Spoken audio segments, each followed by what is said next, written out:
Ladies and gentlemen, he waits no more, for this is a Fred Daly Productions podcast. Ooh. Ooh. Very waiting for Godot. Indeed. Cue the music. I don't know what we're yelling about! We came, we saw, we kicked its ass! Wait a minute. Wait a minute, Doc. Are you telling me you built a time machine? What, a DeLorean? The way I see it, if you're gonna build a time machine into a car, why not do it some style? Who is this? What's your operating number? Boring conversation anyway. Whoa, we're gonna have company! Noises!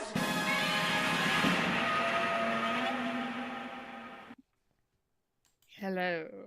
Hello. Hello. I'm a Kendall Richardson. I'm a Fulya and And I am the four-dimensional being that is a Michael Lister. And you are now experiencing a podcast called Fred. Yes, experiencing it through the medium of the interwebs, including on our various platforms, such as YouTube and Twitch and nothing else.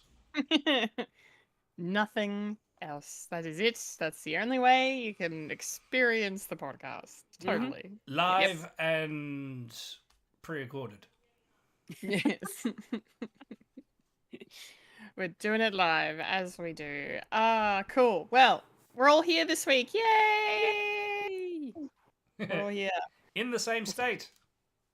In the in the same in the same state. Yes, indeed. Yes. So that's exciting. Let's kick things off then with the weekly watchings. Fulya, what have you been watching? Been slowly trying to catch up on MasterChef. I'm still a week and a half out.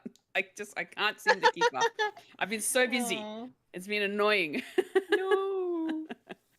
And the only other thing that I have been watching is X-Men.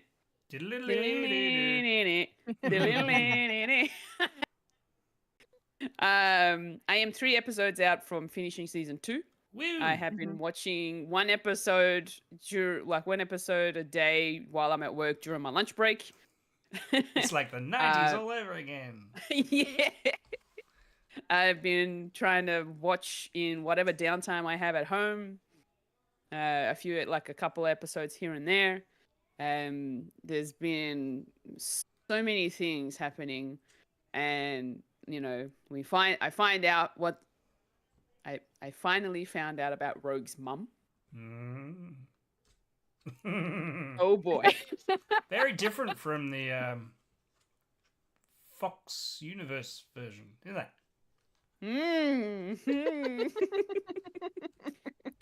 And it's also the first time we see Ms. Marvel. That episode, yes. Yes.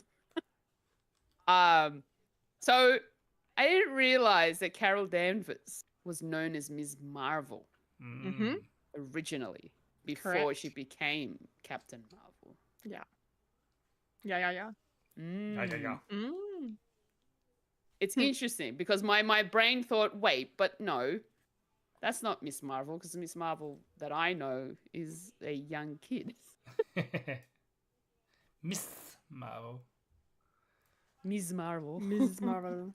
And she turns into Captain Marvel. Yeah, so it was really interesting to find out the whole Rogue story of it all. And that sort of took me by surprise, the fact that Mystique was all very, kind of adopted Rogue when she ran away for the first time. And then Mystique, had used her quite a bit to, the fact that Rogue can absorb other people's powers. And Mystique has used that to her advantage. And then Rogue decided not to do that anymore because she knew it was wrong, and she went to the X-Men. Which was interesting. So I'm really liking the fact that I'm getting like little things here and there that's happening with the X-Men, like backstories and all that sort of stuff. The Friends of Humanity stuff. I'm like, Wait, you're human, right? Mhm. You should be all for it, shouldn't you? I am no bigot. Thank you very much. I didn't say you were. I just said you're probably sympathetic to their cause. No, No, not really. No. Yeah. Then I find out the reason why this whole thing started with the with Creed. Yeah. So that all happened. That all got, brought out into the open, which was really interesting as well. And yeah, I think where is that it? Yeah, no. And yeah, so Charles and Magneto. Yeah. Or Eric. Eric, yeah. They're currently MIA on this mysterious island that Magneto used to apparently lead. The Savage Lands. The Savage Lands. So it's very interesting. But what's also really interesting is that Magneto and Xavier can't use their powers there, whereas all the other mutants that are there can. Which is weird. It gets explained. Yeah, it probably will be I don't know if it's by the end of the season or if it goes into the next season, but yeah. I think it does, actually. Not to spoil, Damn it. like, a potential. Damn it. That's all right. I'm gonna continue watching it anyway because I'm really enjoying it, and I'm like I said, few episodes out from finishing season 2, and yeah, just more, I'm loving it more and more the more I watch it. So I'm just gonna keep going with it. Woo. Yeah. That's literally all I've been watching because I've been Good. working on a production for the last couple of weeks, and that is Priscilla, the Queen of the Desert, the musical. Nice. Yeah. A lot of cocks that's in pretty frocks on rocks. Yeah, exactly.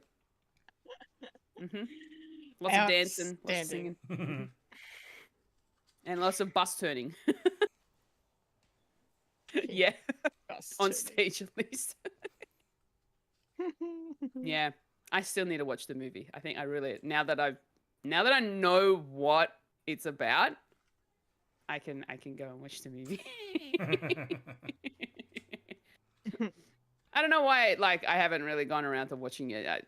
It's maybe just one of those things where it's just like accessibility or just the interest didn't pop up for me. So Yeah. I don't know.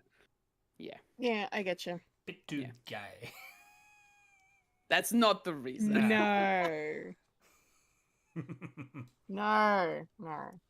But yeah, I will watch it. I will definitely watch it for sure. Yes. Nice. We should do a movie night for you. Yes. That'd be fun.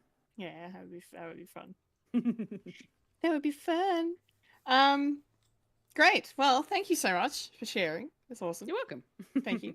Mike, what have you been watching? Hello. Well, yes. A couple of things. First off, me and the whole family, went to the movies. Yeah, everyone, including the little one. Oh, wow. Which I'm actually Isaiah quite too. surprised he sat down and actually watched it. Wow. He was quite intrigued. He's never been to the cinemas before. And I don't know, it probably scared him a little bit, but he was fine with it, really. It wasn't quite. It was probably a good thing that we came in when the ads were still going, so the screen was on, so it wasn't a big shock. It's like, something big. It's like we were just coming up the steps, and it's like this big thing, and saying we're sitting down here. It's like cool, and he just wanted to sit on either me or my mum or mum's lap, and yeah, he was fine. And yeah, we very delayed. We saw Inside Out 2. How was it? It was fantastic. Oh, yay. I'm glad to hear it. It was a good film. Not as good as the first, but I wasn't expecting it to be. But the messaging and the themes were quite on point. And yeah, it's a good family showing where, sure, the kids wouldn't get like the particulars with coming in emotions and how to deal with new emotions but it was a fun time, but yeah, didn't really hit the same points as the first one, but I was in a completely different thing when the first one came out, and now having kids and watching them develop, I got a bit more out of it through them instead of myself. Like sometimes, like in the first one, it's the main thing is it's okay to be sad sometimes, and yeah, you need to be. It's surprising that you need to be told that, but sometimes there's a good reminder. And this one is, well, if you've seen the trailer, it's dealing with anxiety, which is a lot more thinky, and how that's portrayed in a kid's film. And it was good. I highly recommend it, even for adults. And I wish I had it as a kid. It's like I could get it. Yeah. Yeah, well, it's better to watch it as an adult and say, I get it. Yes, I get what you're doing. It's making me sad. Stop it. Yes, everything that you experience is an experience for you, and I won't spoil it from there. Anyway, yeah, it's good. Would recommend. My other viewings, yes, The Boys is finally back, and I watched all 3 episodes in one, so don't ask me for particulars of which episode it was, because it's all blend in with... Yeah. So basically I watched a 3-hour film, and I was enjoying every minute of it. Watching it now, that's like the cat's out of the bag with what they are portraying in real life, and a lot of people, very particular people, saying, "Wait, Homelander is the bad guy?" It's like, yes, and now that cat's out of the bag. It's not just on the nose political satire. It's pretty much going headfirst into the wall on the nose of the... there was a lot of like drops in it, and I thought, they're not even going subtle with this. This is pretty much what it is now politically. And I'm really enjoying it. And yes, and the way things are going, it's very graphic, very horrific, and just fun gore at the same time. And yeah, it's and it's dealing with legacy and family and passing on generations as well. So it's gonna be a lot of interesting episodes to head, even though I don't know what's going to happen. And hopefully life is a lot better than this. So I think with current events happening, people have said that, satire is dead. I mean, how can you satire now when real life is more insane than the insane that you watch? So, and I'm glad that it's slightly turning the corner, but what's going to happen at the end of this year? And what's been going on in Europe, and what's going on like everywhere really, including in this country where, not to go political, but wow, we're blaming immigrants again, are we? Okay. Didn't happen the first time, and we're doing the culture wars again, and climate change is back in the news. It's like cool. Anyway, and just to save my graces, I watched an episode of old Doctor Who this week because what we were going to be watching, and it's an episode called Pyramids of Mars. Yes. Yes, it's when the 4th Doctor, the TARDIS gets knocked off course and lands in 1911, and an archaeologist finds a tomb and goes in, spoils things, and something gets let out, and the Doctor has to deal with a certain Egyptian god-like being that comes from outer space, who's been trapped by another Egyptian god from outer space. I wonder who it is. I am the destroyer. Yeah, and that was fun too, Yeah. and just Nice. rewatching it. It's a really good one. I would recommend if you know where to find it, even though you can't get any classic Doctor Who anymore. Thank you, Disney. But luckily, I snatched up all the physical copies that I can and could. Nice. And did. Yes. Really. And will. And will.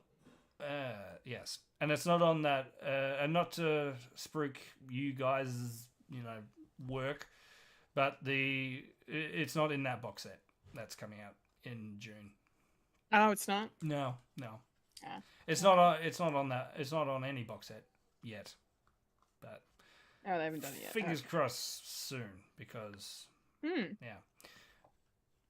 And I have an inkling that because if you know Tales of the TARDIS, that's sort of offshoot that's only in the UK, where they get like classic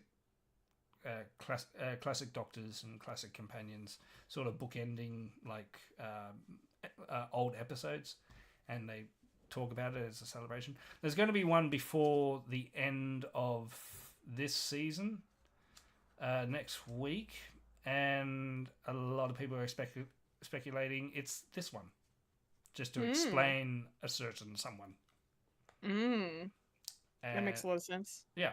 So, and apparently there's going to be Shooty Gatwa and Billy Gibson in that.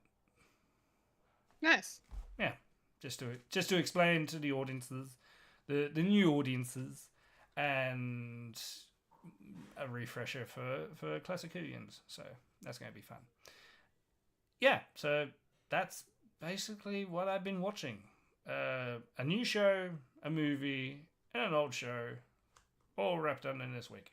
And I'm only up to 98 in One Piece. So I haven't cracked 100 yet. It's just a lot to watch now. And House of the Dragon comes out tomorrow. I know. So much good shit to watch. I'm sorry, Fulya. And I'm sorry, Kendall. No Firefly. Still on the back burner. I still have to watch Arcane. Yes, Arcane, gotta do it. What about you, Kendall? Season 2's coming. Yes, what about me? Well, hello. I've been watching a lot of things this week. Finished my rewatch of season 1 of Loki with my friends that I do the watchings with that one. That was great to revisit that and see this guy on What the guy? screen again. Which guy? This guy. Oh, come on. What about the Chakra Doctor? The Chakra Doctor. His yes. glorious purpose. His glorious purpose. Yes, alligator. I have a plush alligator Loki. Who can't see this podcast. For the unvisual person. Yes.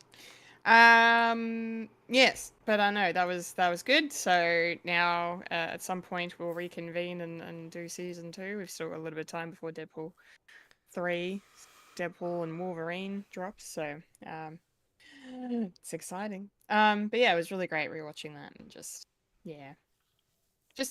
getting frustrated about He Who Remains was not a good time. But apart from that, it was all right.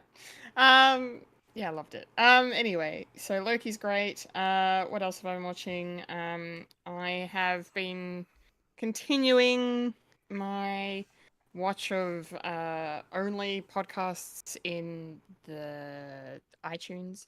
What? I never heard of it. What are you talking about? That joke only works with us. It's not yours. It's ours.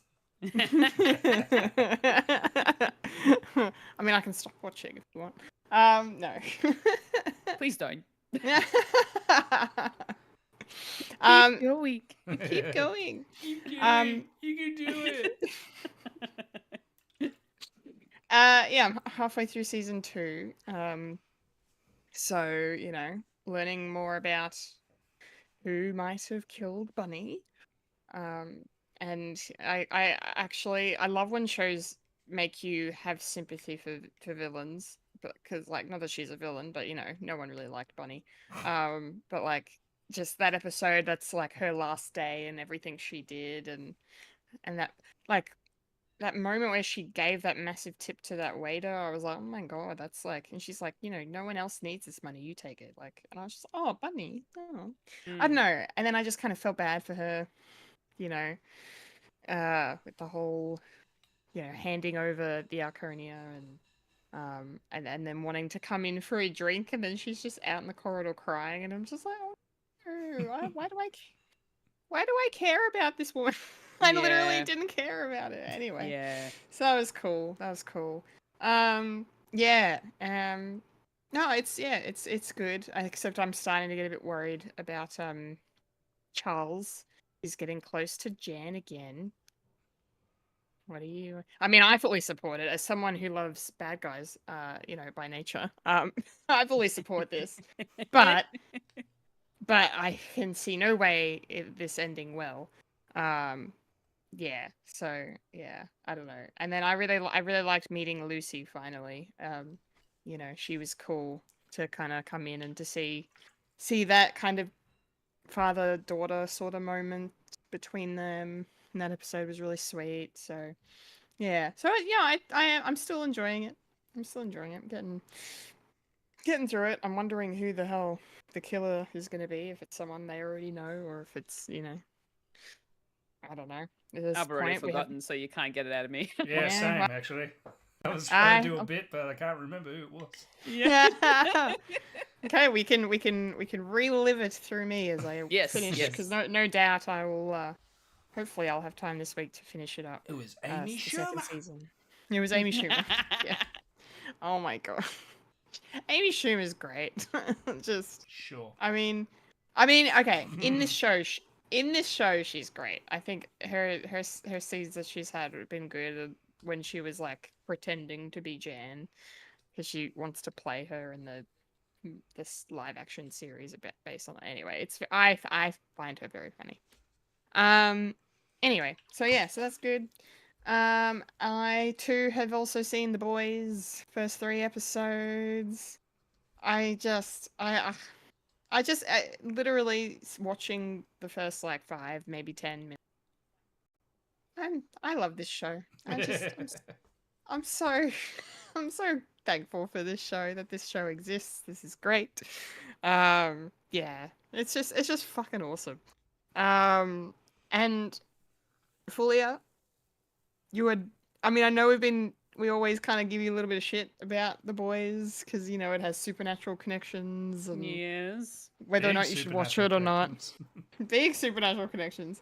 Well, Jeffrey D. Morgan finally showed up, so we get to see him in this, and I like him being buddy with Butcher.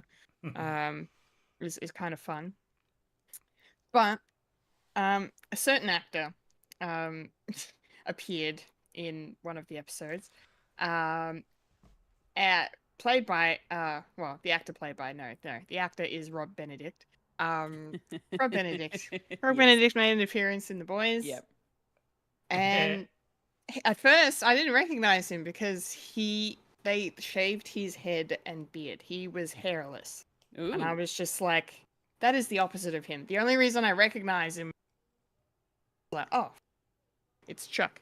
And then and Mike knows exactly why I'm hesitating. And then I'm not gonna say what it is, but there is an image burned into my eyeballs. Well, there are many images burned in my eyeballs, and all of them involve things I never thought I'd see God doing. And Okay. Wow. and that's about all I'm gonna say about that. If he was a Greek god. If he was a Greek god, yeah. I can't even. Fulia, he plays a character. His ability, he's called Splinter. He can like clone himself. He can duplicate. Basically, he can duplicate himself. Mm-hmm.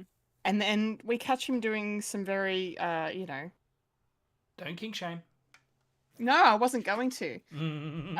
But we catch him doing some things. Okay. With himself. And yeah, and that's all I'm gonna say, even though I said that already, and I just said more. So anyway, it was a time. I already know where it's going, so that's fine. And I'm like, Fulia doesn't need to see this. I don't want. Yeah. But fucking hats off to Rob Benedict for actually being like, fuck yeah, I'll do this on one of the most popular shows on television. I'll fucking yeah, I can't actually say the expression, it's too inappropriate. But anyway. Yeah. He got a bit friendly with himself, you know what I mean? Yeah. Daisy chain? Yeah, I guess. I don't know. Bit more crude? You could maybe call it that, I guess. I don't know. Anyway. Human centipede? Oh, okay. I knew you were gonna go there.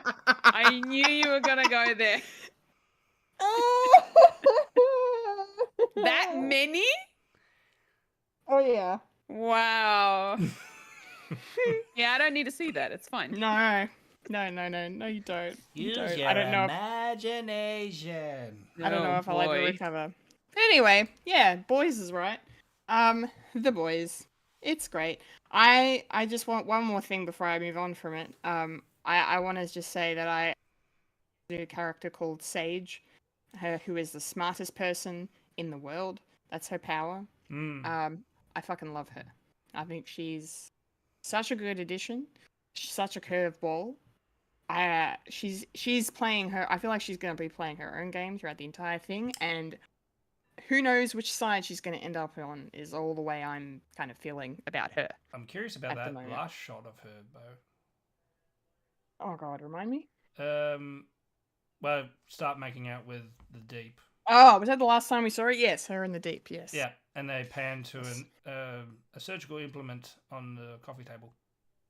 Yeah, oh yeah. Yeah, that was confusing. Yeah. I think I know what that is. My brain. Yeah, do you? Okay. Want me to spoil a little bit? I mean, sure, go for I don't care. Fulia doesn't care. We've already said too much to Fulia, I mean. Yeah. It looks like it's not confirmed or anything like that. It looks like an implement that you can lobotomize yourself. Oh. So she's trying to make herself dumber? Maybe. Oh. That's interesting. Yeah. Okay. I'm very curious if that's what she's doing. Okay. Interesting. Eating a bloomin' onion. Eating a bloomin' onion. And making out with the deep that she probably knows fucks fish. Yeah. Specifically, fucks an octopus voiced by Tilda Swinton, which just made... Yeah, it's a good show, Fulya. It's a great show. It's a great show. It's great. It's great. It's so great. It's so great. It's so great. You're messing out. Everybody's talking about it wherever I go, and this is the stuff that you guys get excited about? Okay. Who says we're excited about it? How dare you?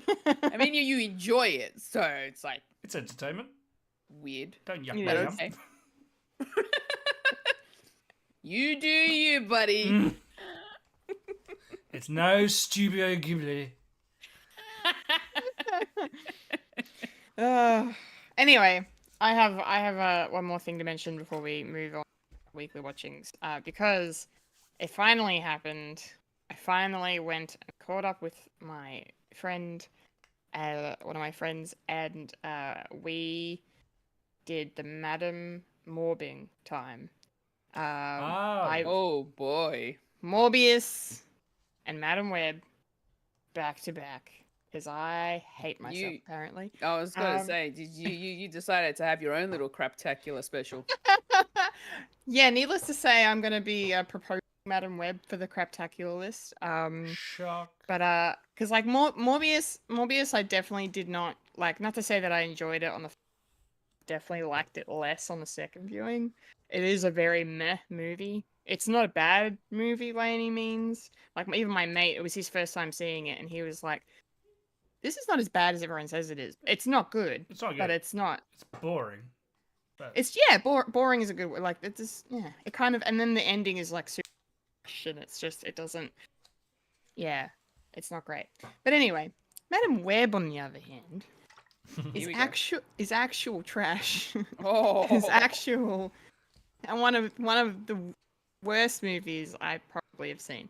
I can't even fucking 1 minute into this thing and we were already looking at each other like, how is this bad? Like immediately, this movie out the gate is terrible. from the get-go. From the fucking get-go, I'm not even kidding you. Wow. The acting is terrible. The dialogue is atrocious. The editing is weird. The camera shots are weird choices. Like at one point, there's lots of these like sudden close-ups, like you're on fucking The Office or Brooklyn Nine-Nine. And I'm like, why are we using comedic zoom-ins on a fucking superhero movie? Okay. Yeah, it's bizarre. That's a choice.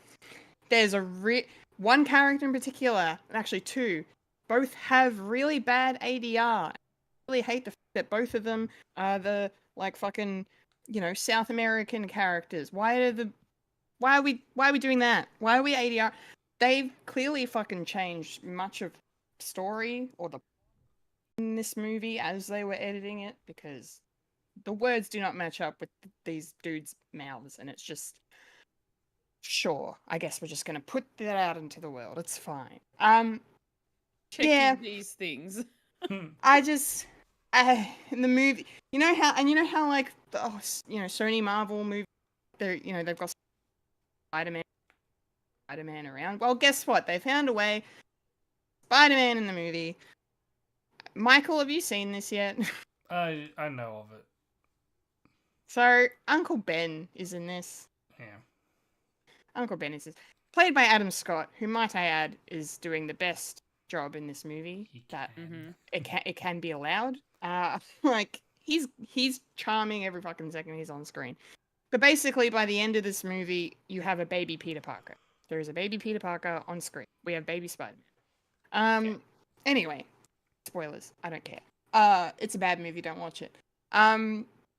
Yeah, but it's just Or maybe I should. the plot. I mean, we watched it and we had a lot because we were just sitting there laughing and just guffawing and questioning every choice that was made. Like there were I don't know, there's like 4 people on this screenplay. One of the guys that wrote Morbius, this piece of shit. There's just really, it's just bad, guys. Bad movie. Wow. It's just an actual bad movie, and it's not even the bad of like, no, there's a good movie in here, so you could salvage. Like, no, they should have Batgirl this movie, and we should have gotten Batgirl instead. I know it's 2 different production companies, but I have no faith in Kraven the Hunter now. Let's just say that. I mean, I'm only going to be watching that movie for Aaron Taylor Johnson because he's hot as fuck, but. It's not. I have no faith in it anymore. Venom 3. Hey, we talked about the trailer last week. It might be okay. I don't know. I just hope this is the end of the Sony Marvel shit, and yeah. And then one of the other shit things about rewatching Morbius was just having to experience the anger of the fucking post-credit scenes with Michael Keaton's Vulture in them again. I was like, oh no. Why am I reminded of their stupid half-assed attempts to connect everything? This ridiculous. Michael fucking said like 2 months ago, and I still don't know why I was in that. What I was. We know. We can see. It's so obvious. Anyway. I should Sorry. just watch like a recap video by someone on YouTube. Be like, just tell me what this movie is about without having to watch the movie itself. I link you guys. So there is a YouTuber that me and my mate we actually follow, watch a bunch of his stuff. I don't know, Mike, if you've heard of him, but Cosmonaut Variety Hour. It's this YouTuber. He does a lot of nerd stuff. He does a lot of like he does reacting to movies. He also puts together like really awesome, in-depth like reviews and retrospectives and stuff. He's really cool and he's young. He's our age. But anyway, he has a series called Worst Superhero Movies Ever Made, and it's basically includes everything that should be on that list. And he just did one on Madam Web, and we watched it after we watched Madam Web, and we were like, yeah, you can watch this instead of the movie, and you're not. He hit every point that my friend and I made to each other, and we were so vindicated. It was great, except it's 40 minutes long, so it's like it's a long deep dive, and he also kind of tangents into how kind of strange Dakota Johnson's inclusion in the franchise is. I didn't realize that she was just a very interesting lady, who's very funny, but also lies about stuff, and is just really awkward. So, I think she just got. I think the biggest thing that I could probably agree with that most of these actors thought they were actually getting roles in the MCU, and it wasn't. It was adjacent. Like Matt Smith has said, it's like, oh, because he was talking to talking to David Tennant. It's like, I've been offered this role in this Marvel thing. What do you think? It's like, oh, it was great, and all this stuff. And it was like, yeah, and that was sort of adjacent as well with the Netflix stuff. But then he got on set and things weren't really particular, and all accounts is he was trying to work something out with Morbius as well. I still haven't seen it. I should, being a Doctor Who fan myself. I watch a lot of things that Doctor Who people are in. I mean, yeah. Matt Smith's good in Morbius. Like he chews the fucking scenery big time. But he's he does a bit of a dance. That's all I know. And he's topless. Yeah. Yes, he's topless. It's very nice. He's good in it. He's good. He's like one of the saving graces that makes Morbius like entertaining enough. Yeah. Is Matt Smith. So, yeah. I feel like a lot of you're right. A lot of these actors probably just get told that this means this when actually they get there and find out, oh no, wait. Oh, this is not spam.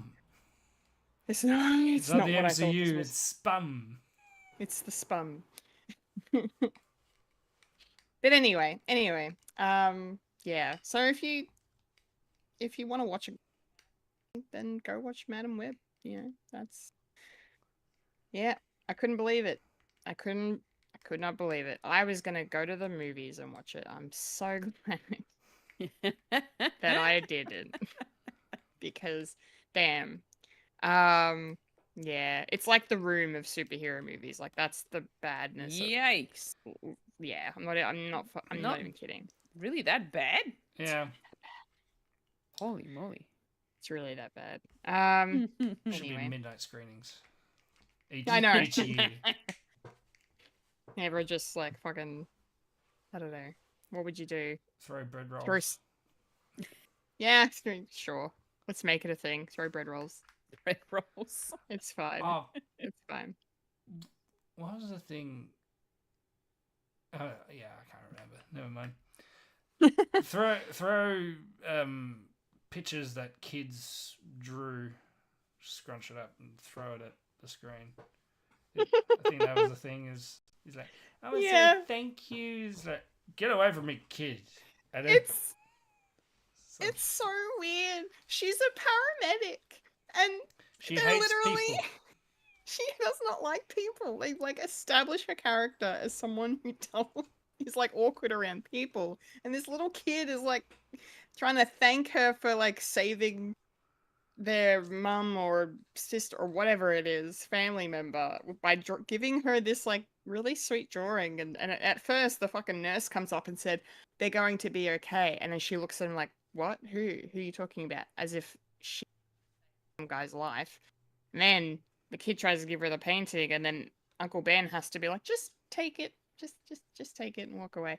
It's so I don't understand why they did that. This is the hero of the movie, and she doesn't like people. Yeah. Yeah. Is Madam Web like a kind of like the Jean sort of character? No. No, she's not more really. like the overseer. So she's more like Cerebro. Yeah, because she can see. She sees the future. Yeah. basically. Yeah, because She has visions of the future. But From what I I've been am doing- blind. from the Googling that I've been doing, Mm. it says that her character has psychic abilities, including telepathy, clairvoyance, and prescience. Yeah. Well, there was no telepathy in this movie from her, unless Okay. they just didn't include it. To be But fair, also there was that a lot she of... can perform astral projections. Yeah, no, they didn't do that either. No? Okay. It's very much it's her origin. Like it's her Mm, mhm. origin movie. Yeah. So I guess they just didn't have a lot of time to go into the abilities she has. But yeah, anyway, we should do a craptacular podcast on it. Is all I'm saying. Because I would just love to see Fulya, you react to it, and more Oh my particularly gosh. someone like Wayne reacting to this, who like, yeah.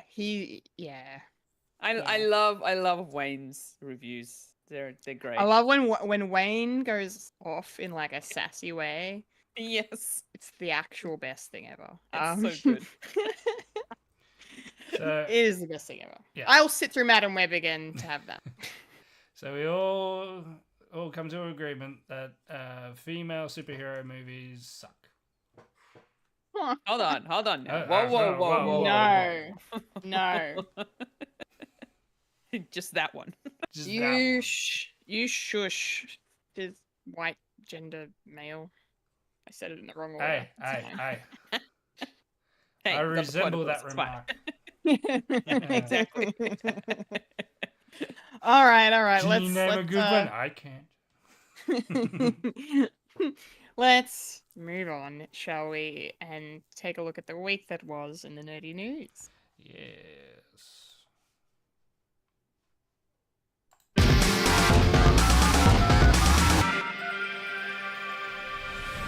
This is the news, the nerdy news. The nerds that talk about the nerdy news. That is us who talk about the news that is nerdy. And now the queen of nerdydom, the hostess with mostest, Kendall Richardson. Take it away, Kendall. All right. Nerdy news time. And we're gonna start with some DC news. Because we now finally have a release window for the first DCU project.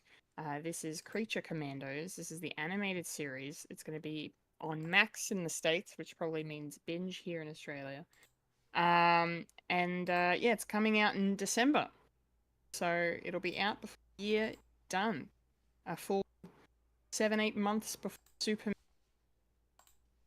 James screen next year. So, this is exciting to finally have to check it out, right? Especially when you've got a voice cast as good as this. Frickin' Frank Grillo, David Harbour, Indira Varma, Maria Bakalova, Alan Tudyk, of course, because it wouldn't be an animated thing without him. And then Sean Gunn is reprising his role as from the Suicide Squad movie, which is cool. And Steve Agee, apologies if I'm pronouncing it wrong, is reprising his role as John Economos from the Suicide Squad and from Peacemaker. So yeah, I'm really, really excited for this. I know nothing about this kind of comic book.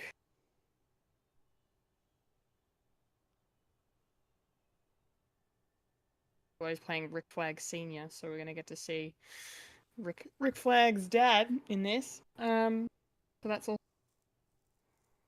I'm looking forward to learning with these characters. Now we have a month that we can circle on our calendars, at least. From the 1st Mike, to the 31st. Yes, Mike, do you have thoughts on this?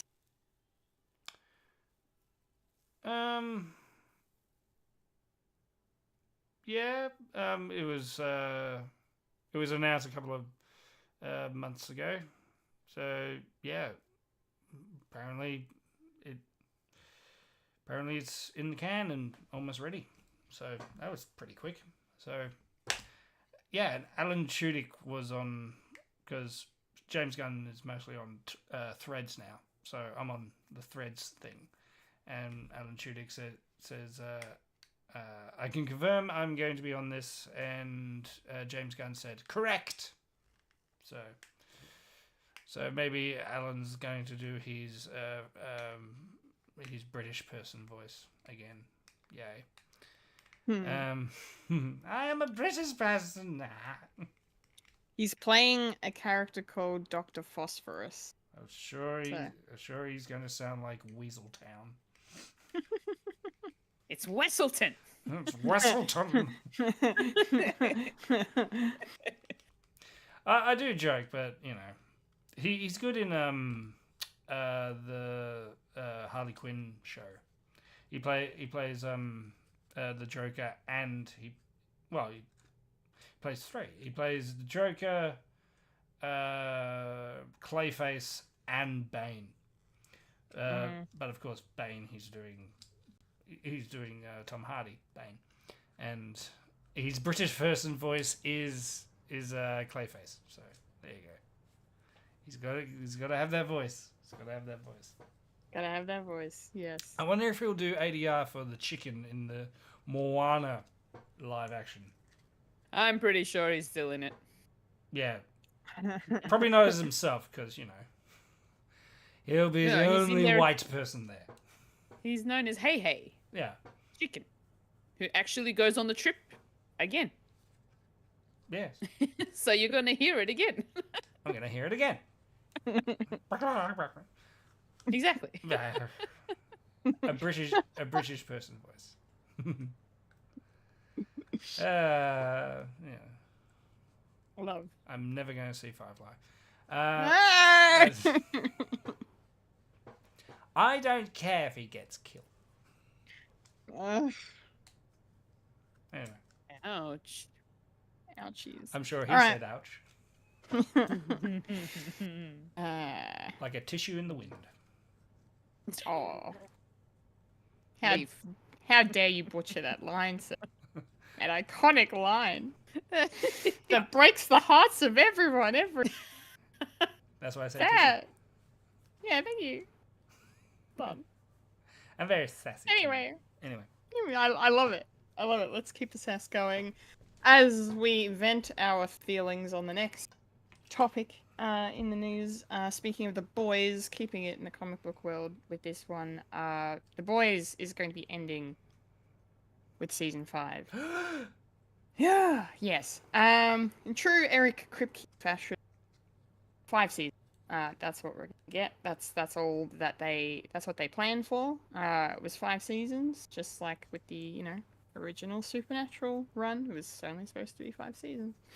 And then they went for another 10. We loved it too much. We loved it too much that we wanted more. Yes. Could you imagine 10 extra seasons of The Boys though? I don't. That'd be something else. Overkill. Yeah. Overkill. Yeah, I don't need to. We don't need 10 seasons. Then you'll probably run into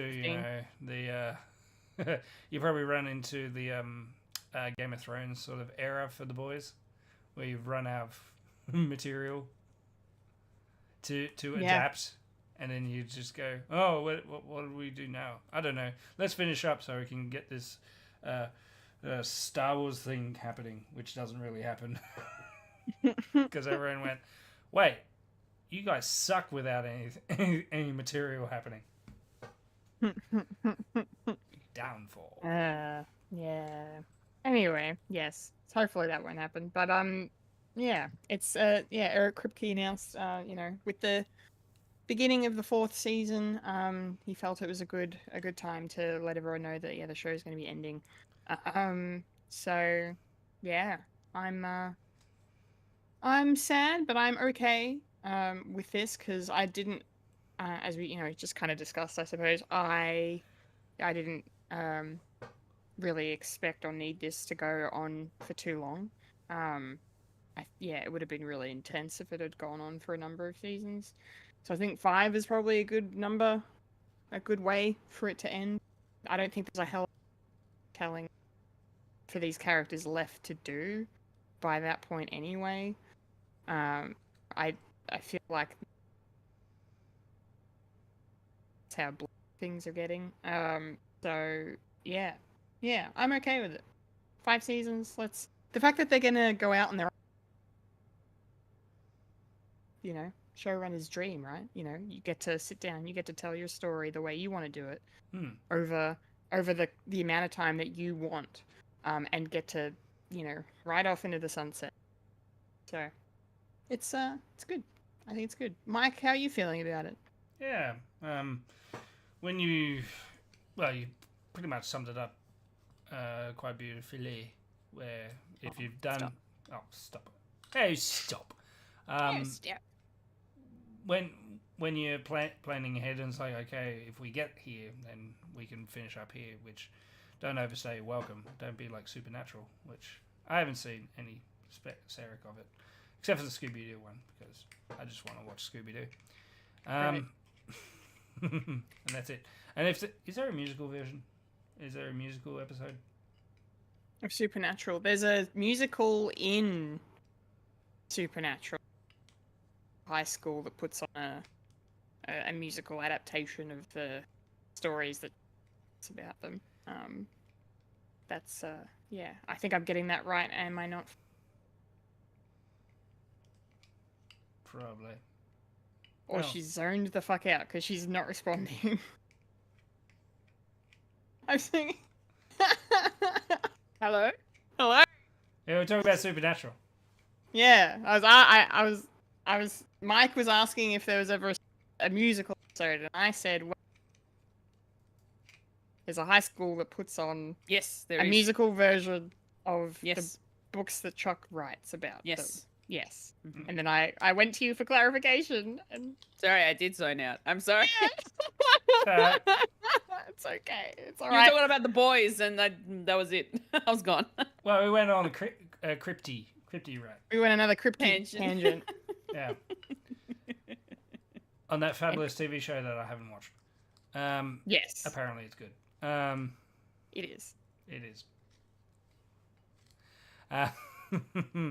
Yeah.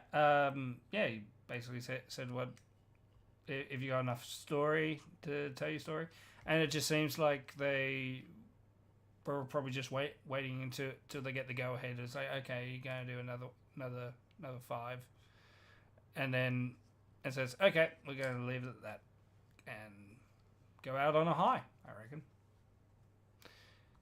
All good. All good. Yeah. All right. Speaking of good things, this next item in the news has me very excited. We've finally gotten a pretty good look at some images from the upcoming Lord of the Rings anime film. Wait. Anime? Excuse me? It's anime.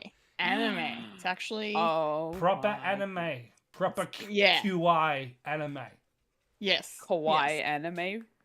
QI. Lord of the Rings. Kawaii. QI. Don't yes, step on me, this senpai. Wow, you decided to just go all the way. Oh yeah, yeah. What did you expect? Yeah, I'm a weeb.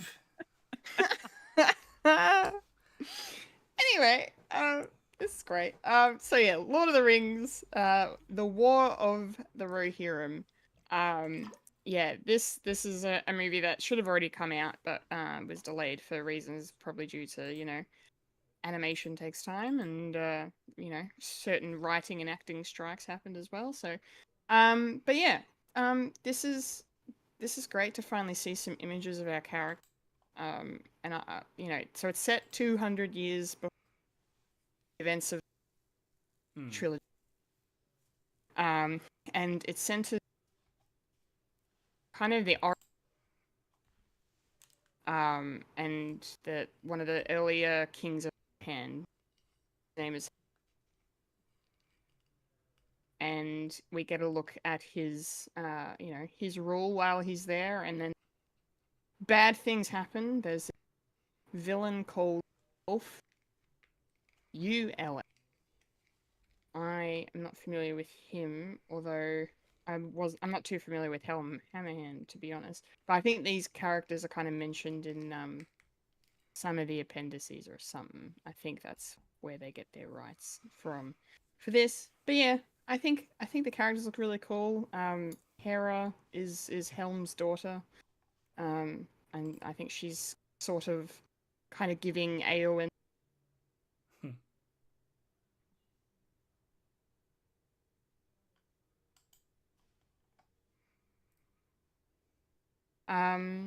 But yeah, I'm really excited, and the fact that it's produced by some of the people films. I'm pretty sure Peter Jackson is involved as a producer.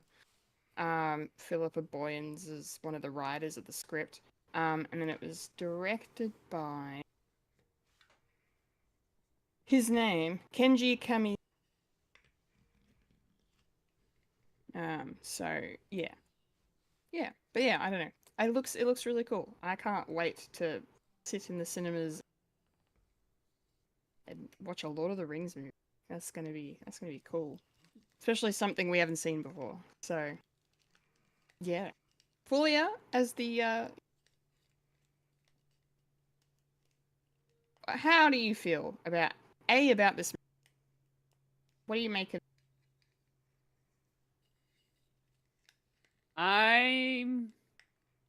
Look, it's anime, so I'm probably gonna watch it. Yay!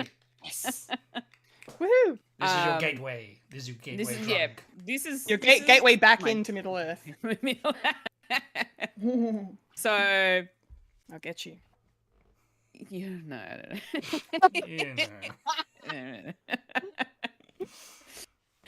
Look, but I think I'll probably end up watching this one. Like I like Lord of the Rings. I do like Lord of the Rings. I have watched them, including the Hobbit trilogy, and I did enjoy watching them. So I'll like the fact that they've brought it into the anime sort of medium is going to be really cool. So yeah, I am kind of looking forward to actually seeing it. It is over 2 hours long, but most anime movies can be about that long, maybe a little bit longer. So I am not too surprised about that. But yeah, it seems like there's a lot of hype around this particular film. So there are a lot of people looking forward to actually watching it. And yeah, Miranda Otto is also amazing, and she's voicing Eowyn in this anime, which is really cool. And Brian Cox is playing Helm Hammerhand. Yeah. And Luke Pasqualino is playing Wolf. Yes. Oh. Yes. Nice. Yeah. And yeah, just having a look at the images that we got so far, and look, the style of the anime looks really cool. I don't know what anime I could really compare it to in terms of its style, but I know there are animes out there like shows that kind of look similar to this. And I have seen them, and they're actually, the style looks really good. So yeah, I mean, depending on where the story goes, I'd be really keen for it.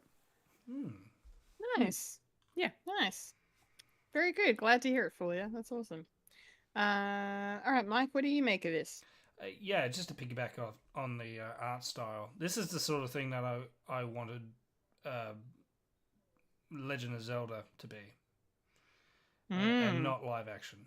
Something like this, because you can get away with a lot more than it being live action. Yeah, I agree. Yeah, I agree.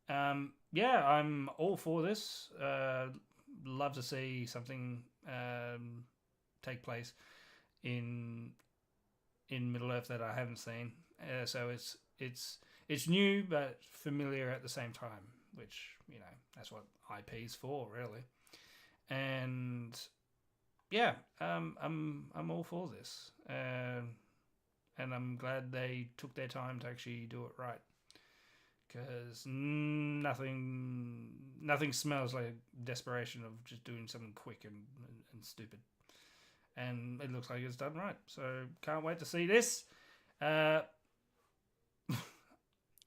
Probably more interested in watching this than in the search for Gollum thing that they're going to do. Yeah, I agree, actually. Yeah. I mean, that's really familiar, and a story that only takes 5 seconds in the original trilogy. Yep. Anyway. Yep. Confusing, isn't it? Yeah. It's fine. And I love Brian Cox. He's always good. Absolutely. And I still haven't Good choice. seen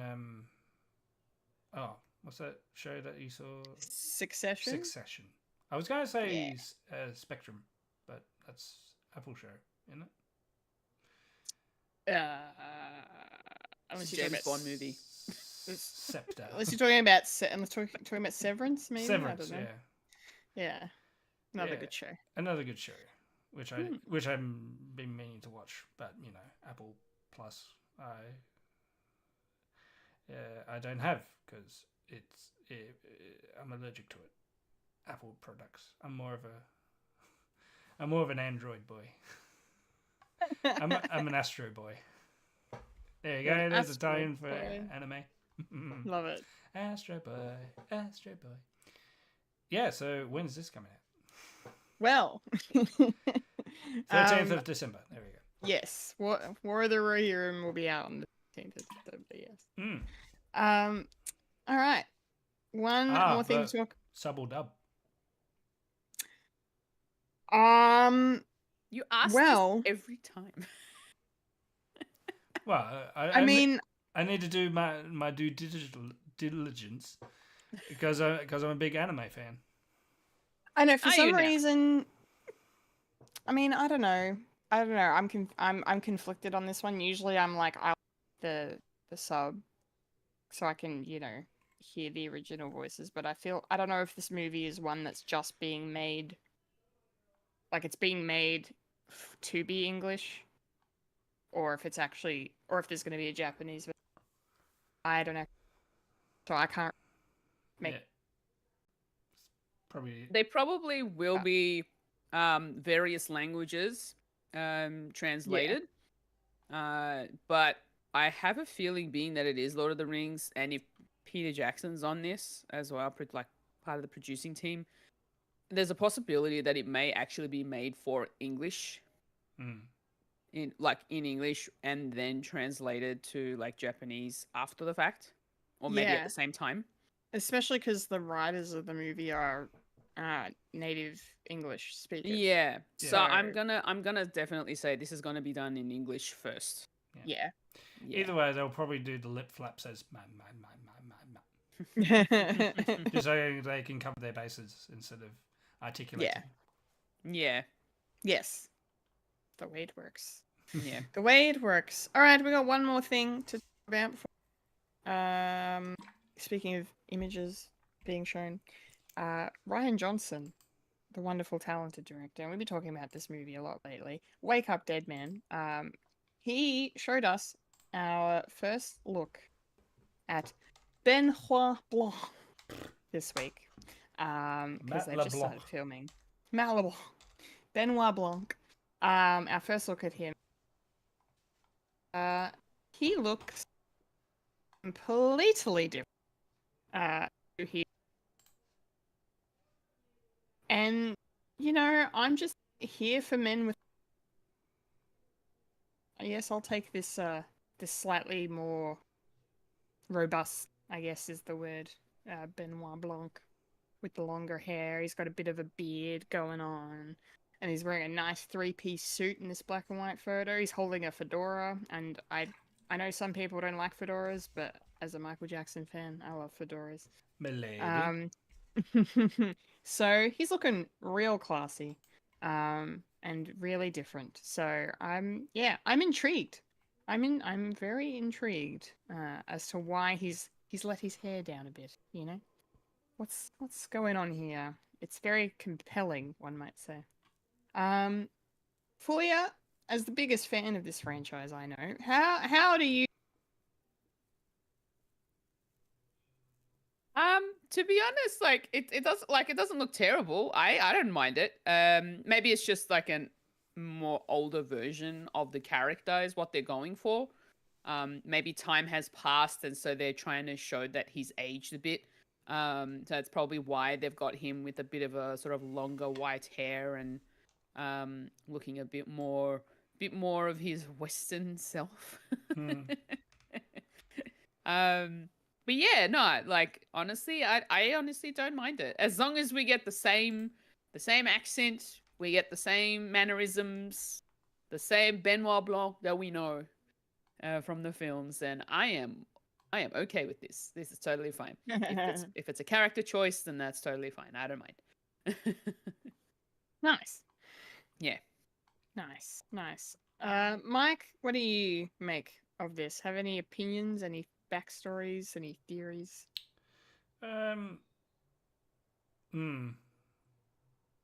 Depending, it's sort of in silhouette, so you can't really tell that much if this is either an older or a younger version of the character. So we could be doing some time jumpy sort of thing. So Maybe. Still questions on why, and they've started filming, so that's cool. Can't wait to see. Can't really add too much to that. No, that's okay. It's just a photo. It's just a photo. It's just a photo. It's just a very different look. But yes, exciting stuff. That'll be out next year, I believe they said. Wake Up Dead Man next year.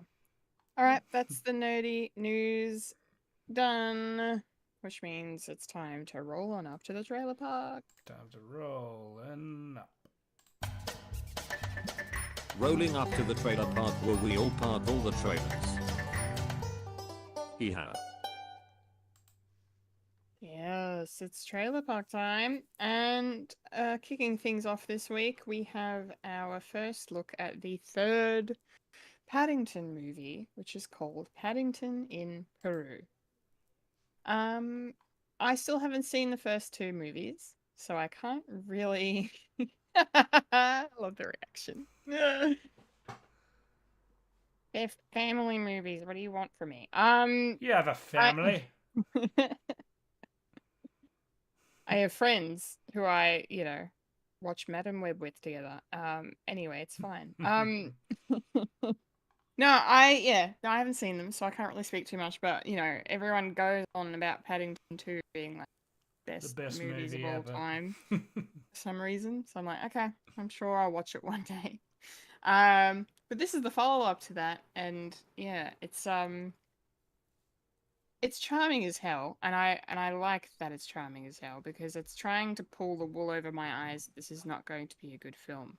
I worry. I think because we're going outside of like these are Paddington's UK English icon. These movies are set in the UK, as is my understanding, and yeah, and then all of a sudden we're going somewhere else, and it's like, oh. That's usually like sort of the jump the shark moment is when the franchise that's always been in one place goes somewhere else. It's like, oh, okay, we're over here now, I guess. So I don't know. It looks harmless otherwise. Like I enjoyed all of the little bits with Olivia Colman. Because Olivia Colman. So she's just wonderful.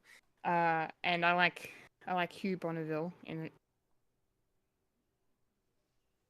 His reactions to certain things were pretty funny.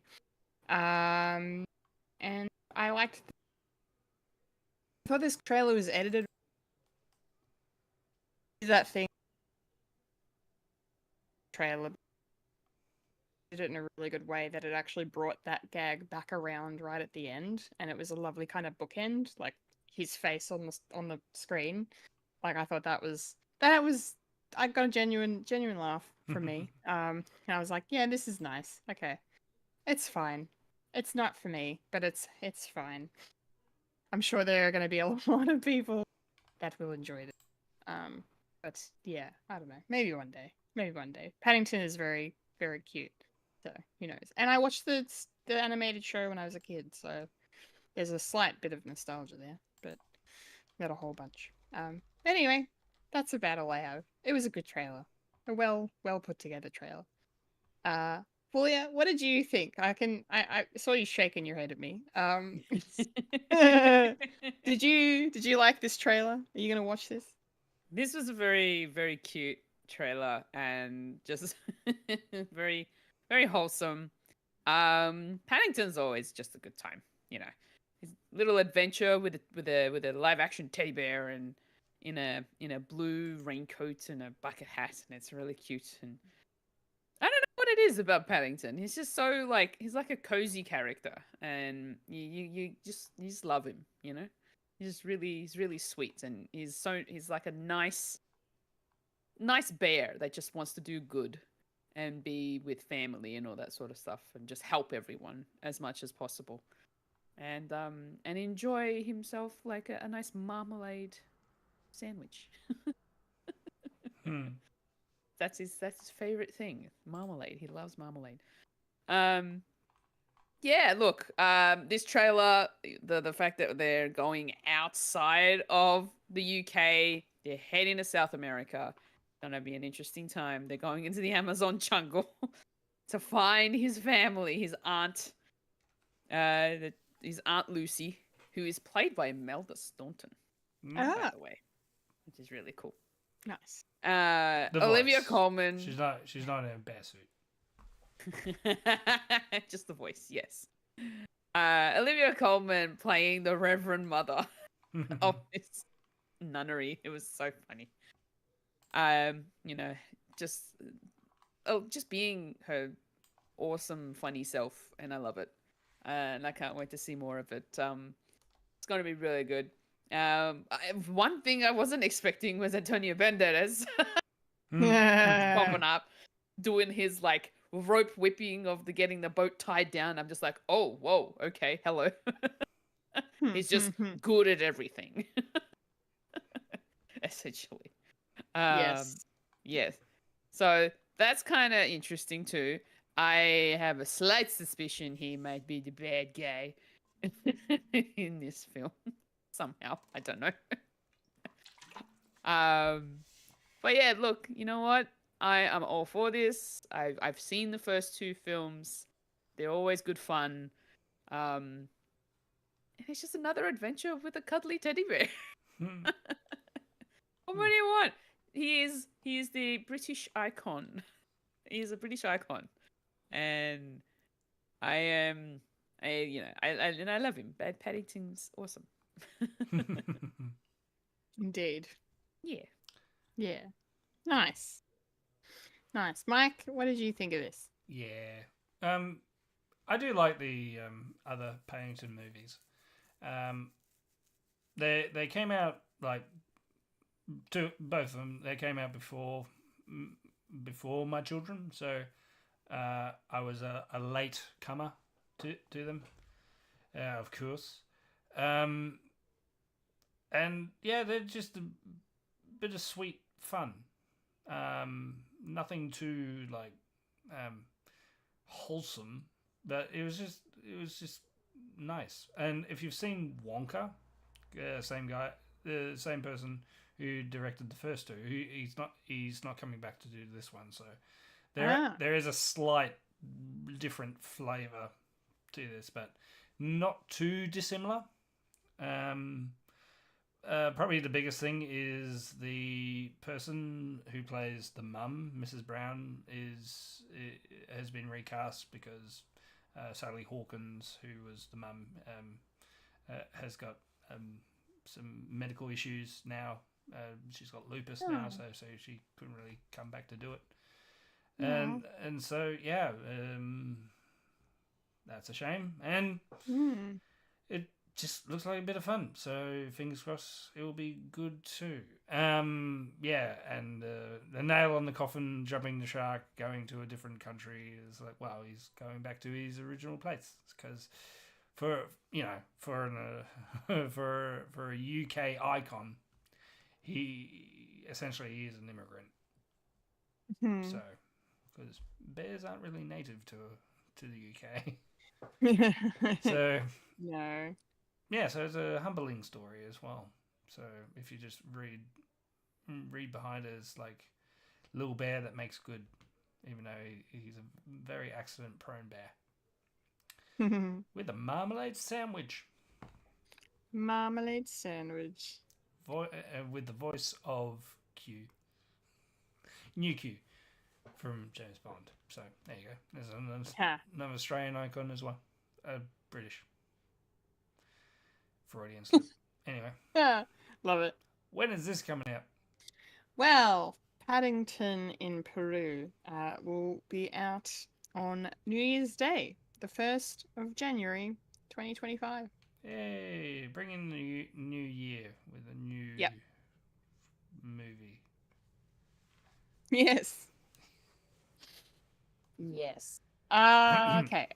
Our second trailer is for an anime movie that is making its debut on Netflix. Its international debut on Netflix. I think it's already come out in its native Japan. Yes. But this is the Imaginary. I might actually watch this. Yeah. I think I love it.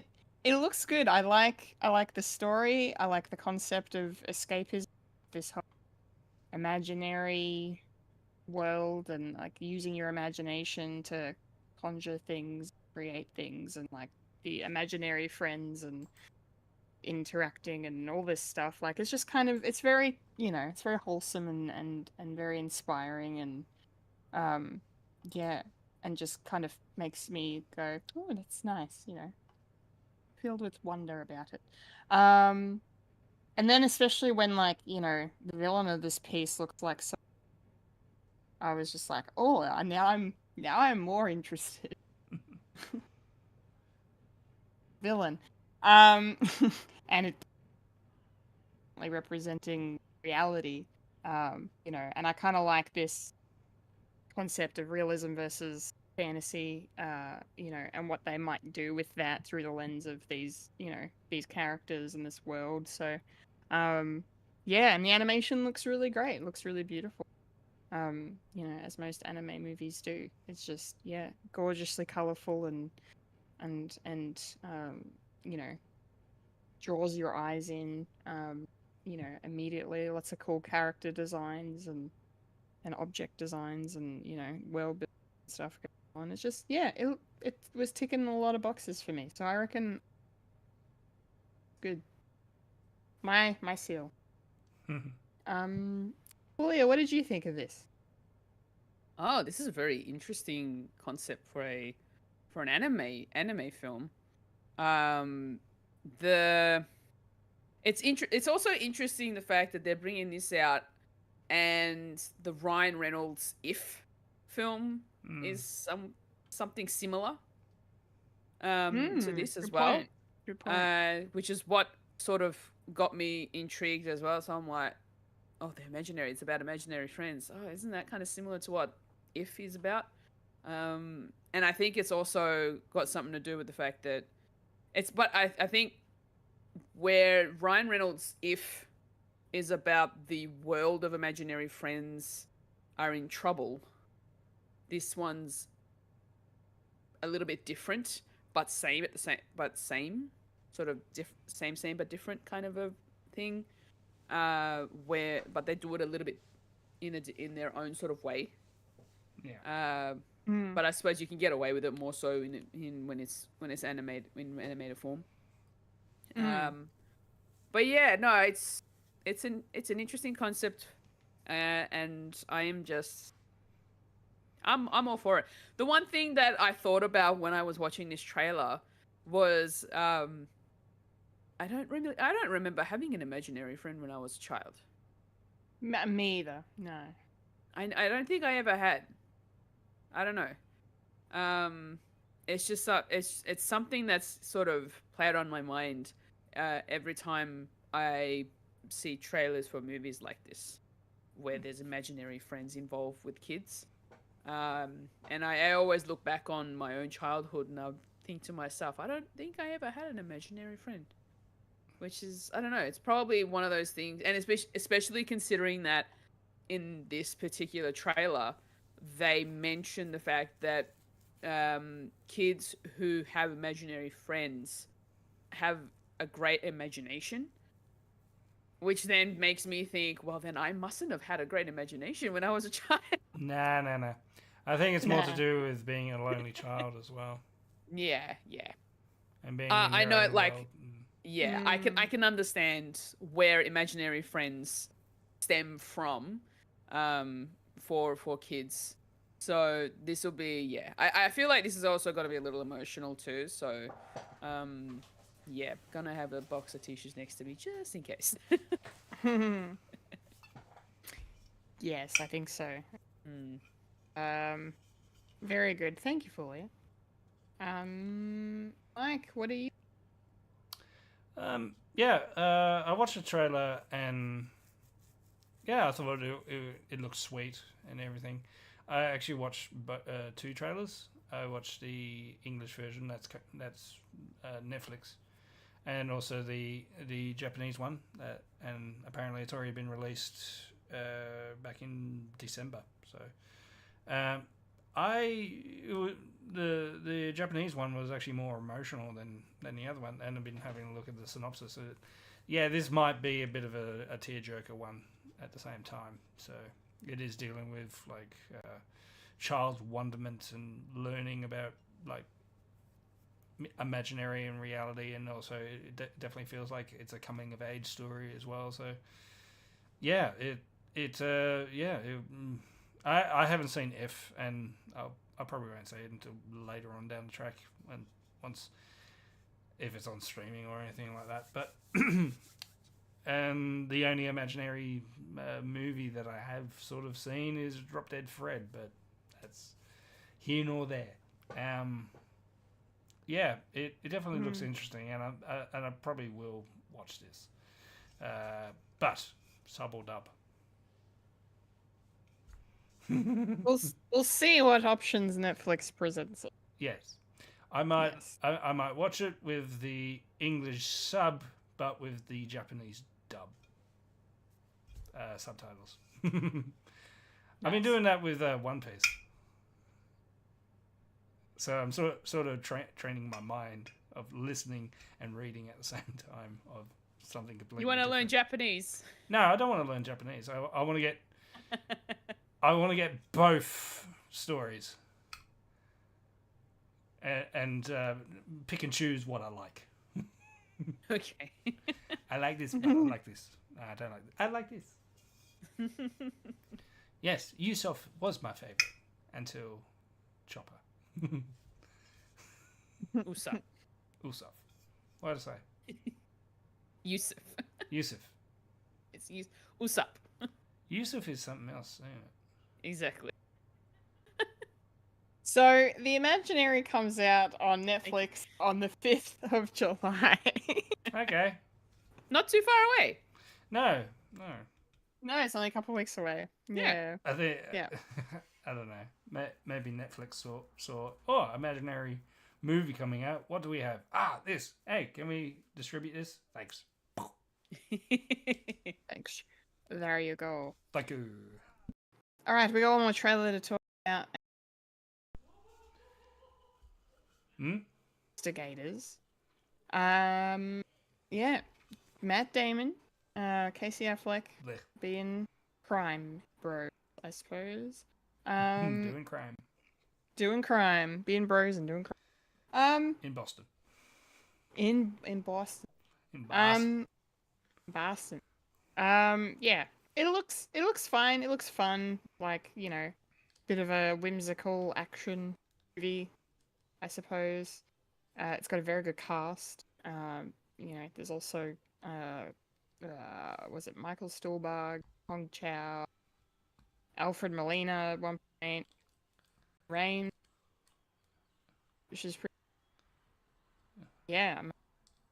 And it's directed by Doug Liman, who did one of the boys. I can't remember which one. I think the trailer tells you, and I've already forgotten because my brain's good. Yeah. But yeah, I don't. Yeah. I don't know if I'll. The trailer was a bit. I don't know. It was a bit all over the place. It kind of looked like advertising, I guess, like as things kind of felt like they switched up a bit to when it got to the point where they kidnapped the psych, and I was like, this looks fun, but then this also feels different. I don't know. I know it's a weird trailer, but yeah, I hope it's good. Like, yeah, but I don't know if I'll check it out. What did you think, Fully? I don't know. Like it, like you said, it was a bit all over the place. And as much as I like an action comedy, this one was a bit weird. I think. I don't know. Like I like it didn't really grab my attention from the get go, and as I was watching through it, I was just like, I don't know that it makes much sense to me. It sort of went over my head mostly. So I have no idea what's happening exactly. All I know is Matt Damon's character's going through some therapy, but for some reason he needs money for something, and so he turns to crime. And then gets his psychiatrist involved as well somehow down the track.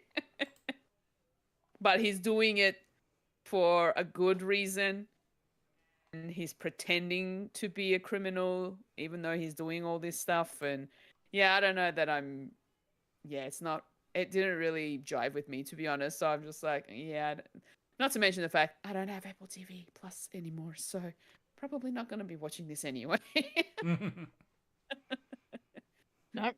That is cool. That is totally cool. I don't know. I feel like the trailer didn't really do a good job of selling it, I think. Yeah. That's what it is, potentially. It was a weird trailer, right? Yeah. Good. Mike, what about you? Are you gonna watch this, or what did you make of it? Nah. Not just because it's on Apple TV Plus. I watched it. I was like, oh, I don't know. This looks fun, I guess. It's definitely like a divorced dad movie. I've been seeing them a lot, really. It's like, no. I'm not that demographic. And yeah, I suppose it does tickle people's funny bone, I guess, this particular thing, but it sort of feels like I've seen it before. Which is a shame because I enjoy the people who are in it, except for Casey Affleck. When I saw him, I thought, nope, no thank you. Yeah, fair. But Alfred Molina and Ron Paulson, like that would have been good. Shame, it is a shame. Yeah, and Doug Liman has done a lot of interesting movies. And definitely enjoyed like some of his filmography. Edge of Tomorrow is just phenomenal for a sci-fi fan myself. Yeah. And just didn't get me, dog. Didn't get me. Try next time. Try again. Yes. Nice. Well, The Instigators, if you choose to watch it, will be out on Apple TV Plus on the 9th of August. Yes. I'll be doing something else. I'll be washing my hair.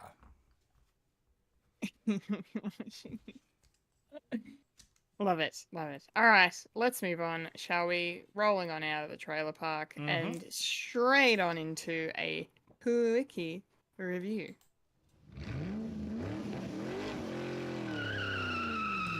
Quickie Review. Yes. Yes, okay. Quickie Review time.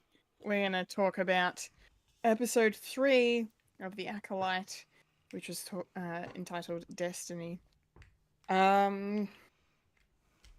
I don't know if I like this show. I'm annoyed about it. Oh no. It's an interesting take, doesn't it?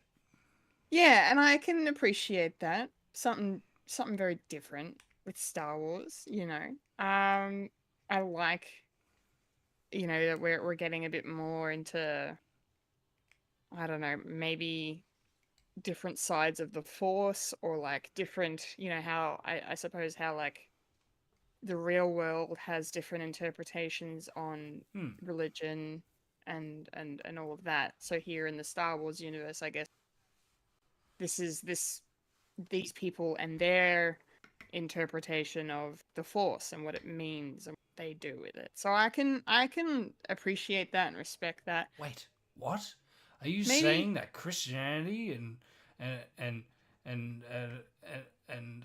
Islam and Judean Christian beliefs are sort of the same, with subtle differences? Maybe I am, Mike. Oh, Maybe.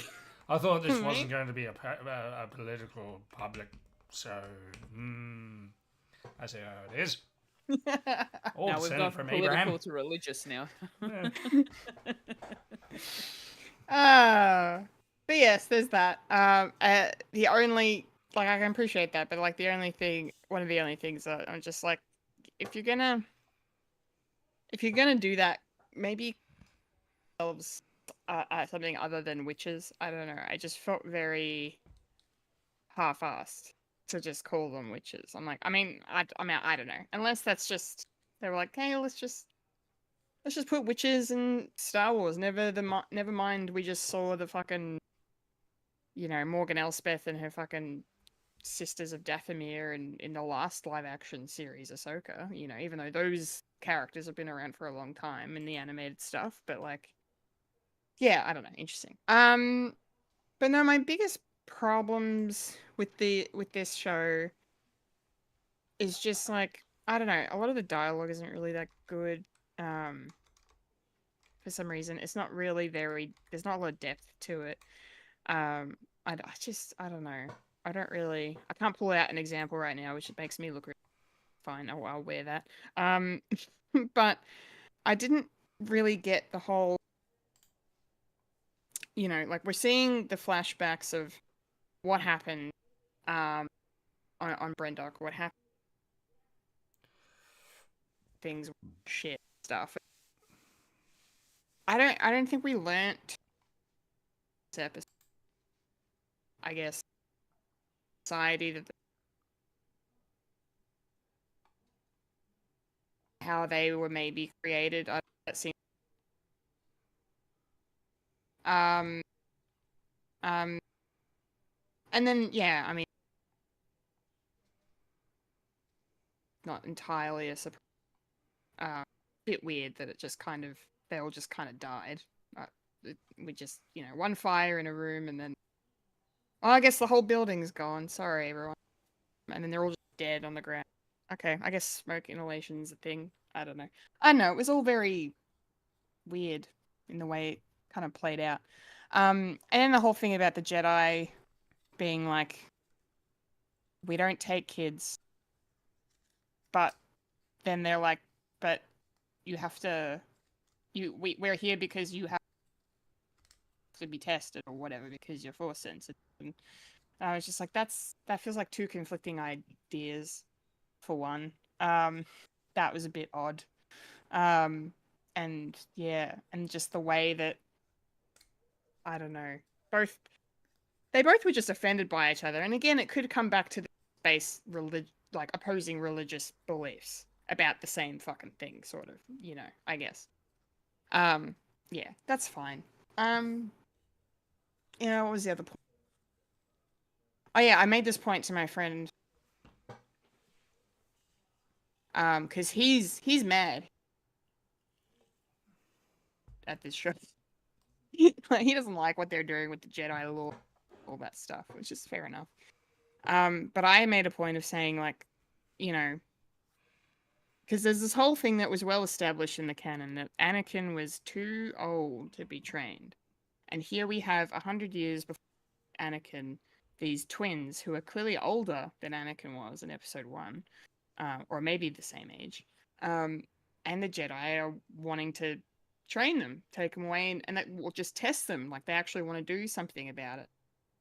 And some people are bumping up against that because it's contradictory. My theory that the reason why they get to Anakin is too old to be trained is because of these twins. Like, that's the only way I can kind of reconcile this whole thing, is by just going, oh, the mistakes they made with these twins are why we then in the future have this whole, you have to be trained when you're super fucking young. Because shit went sideways here. Yeah, So get them when they're young. So that's kind of, and then I don't know, I just like the idea. I hope they're going to do something more with that, because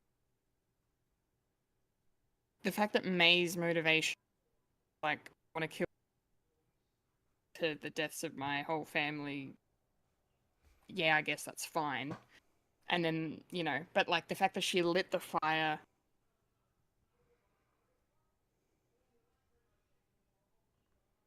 I don't know. It doesn't.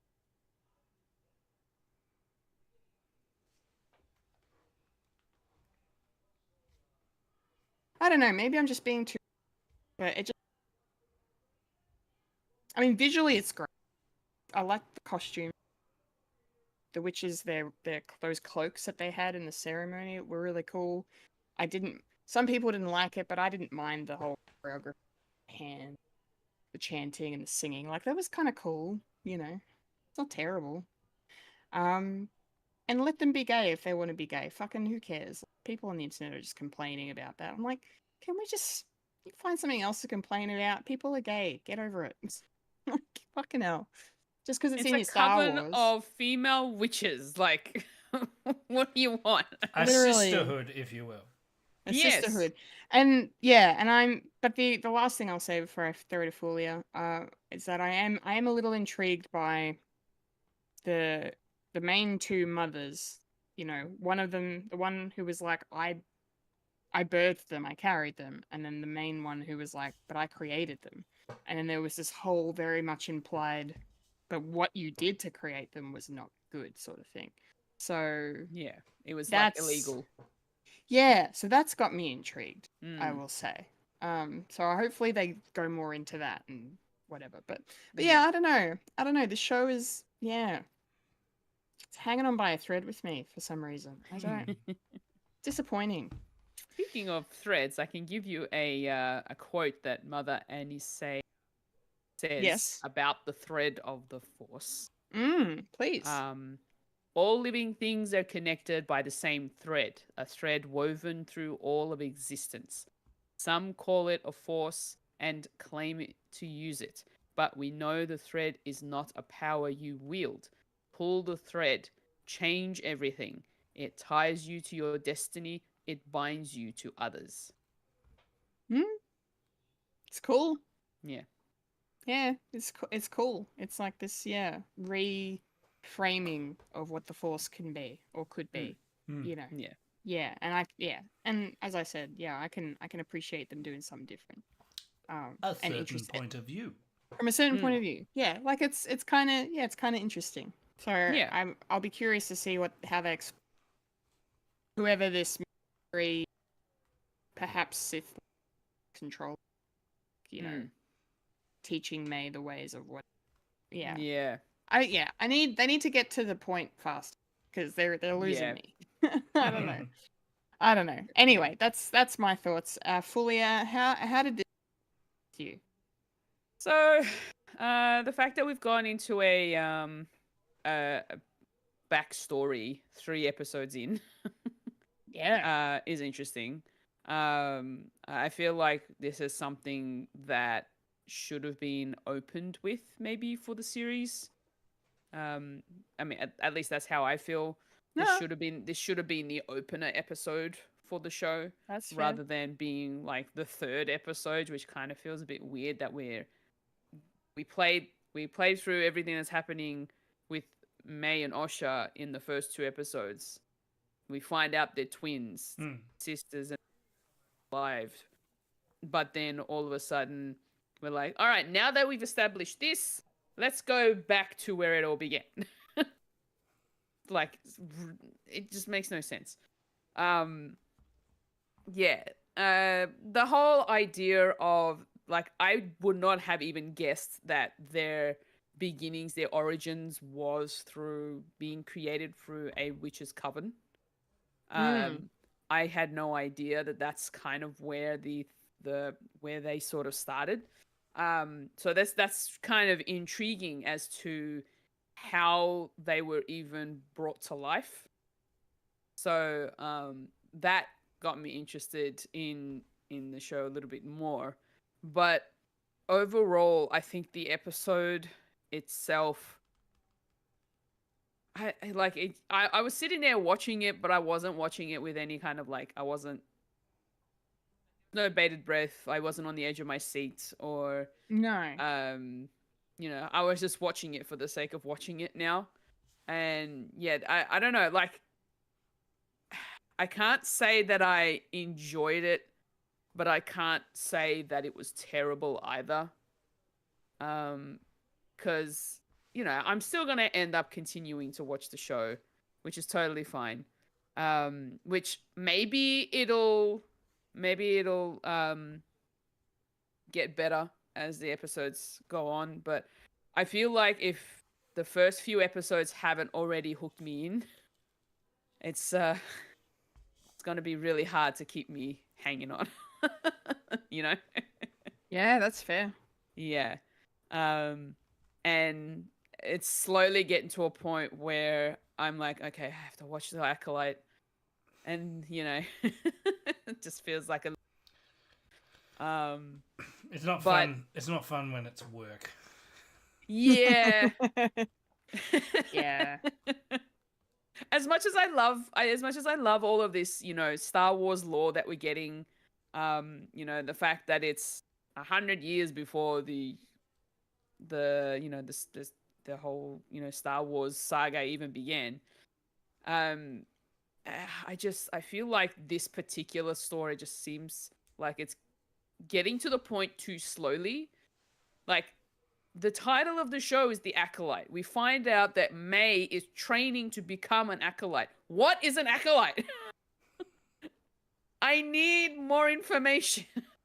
All we know is that the acolyte do not use weapons to defeat their enemies. Anything else, please?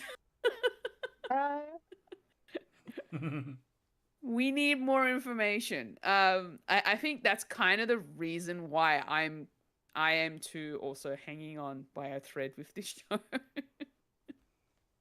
But I will continue to watch it and see where it leads. Good. Okay. Well, Yes, we will see. We will see. we shall. We shall. All right, Mike, what did you think of?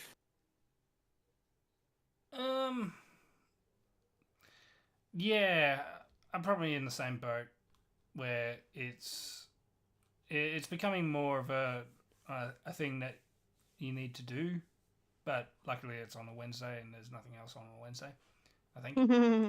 And it's nice that we're sort of getting a backstory as well, just to realize where these where the twins are coming from. I mean, there you go, Star Wars. There's twins in it. Where maybe Anakin should have been a twin. It's in their family. Maybe this is the birth of the Skywalker lineage. Maybe, I don't know. I don't know, and I don't know.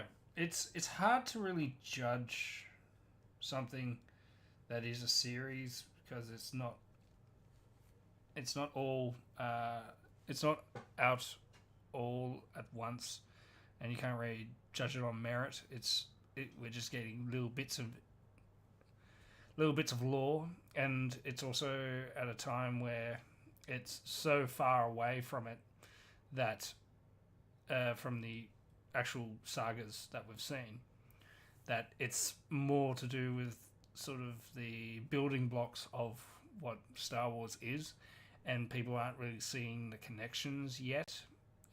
It's yeah, I think it's too early to tell if this is, well, for me, it's too early to tell if this is good or not, in a weird way. It's I'm enjoying the fact that it is a different point of view, and also it's making Star Wars a bit more what's the word? A bit more real when it comes to, like, yeah, religion and all that, and how people prosper in it, and how the Jedi, being the dominant religion, is sort of encroaching in other. People have speculated this is like Saxons and all that, where the Romans and their Christianity just wiped all the way through, and if you're a Pix or anything like that, and all those pagan religions are sort of taken over and sort of reformed into what Christianity is. That's why Christmas, we have pagan traditions in Christmas, which is weird because it's supposed to be about the birth of Jesus Christ, but we put up a tree for some reason. And in the winter solstice as well, because Jesus wasn't really born around winter. He was more a June, July baby. So I can sort of see the parallels in that, but overall, it doesn't feel like Star Wars yet. I mean, yeah, it's got lightsabers and shit, and I'm really enjoying the sort of fight choreography as well, because it's all to do with wire work, and I love that mixture of sort of Eastern filmmaking as well, being influenced into this, especially with the first couple of first two episodes, and this one is sort of like a taking back to, okay, this is what it's really about, but the ending is weird, and I think it's a point of view, and we don't really see much, but I don't know, maybe it's re-remembering stuff. I don't know. It's a weird show, and I haven't really made up my mind yet, but it's already 3 episodes in, and it's strange. Yeah. Strange is a good word for it. Yeah. Don't know what it's meant to be. And if it's supposed to be like a big departure, as well as an introduction to the High Republic version of Star Wars, it's an uphill battle, and it's not really winning. Yeah. Sad to say. Sad to say. All right, well, I think that's a good place to wrap up with our not so quick, as always, quickie review on episode 3 of the Acolyte Destiny. Hopefully next week we have something with a bit more substance to discuss, and I don't know, an improved story or something. I don't know. Yeah. Well, yeah. Just hope by the end it will have all been worth it. That's all we can hope for at this point. Or maybe if we'll finish it at all. Who knows? That's why it's a quickie review and not the main show, which is which is it's time. It's happening. It's now. It's here. It's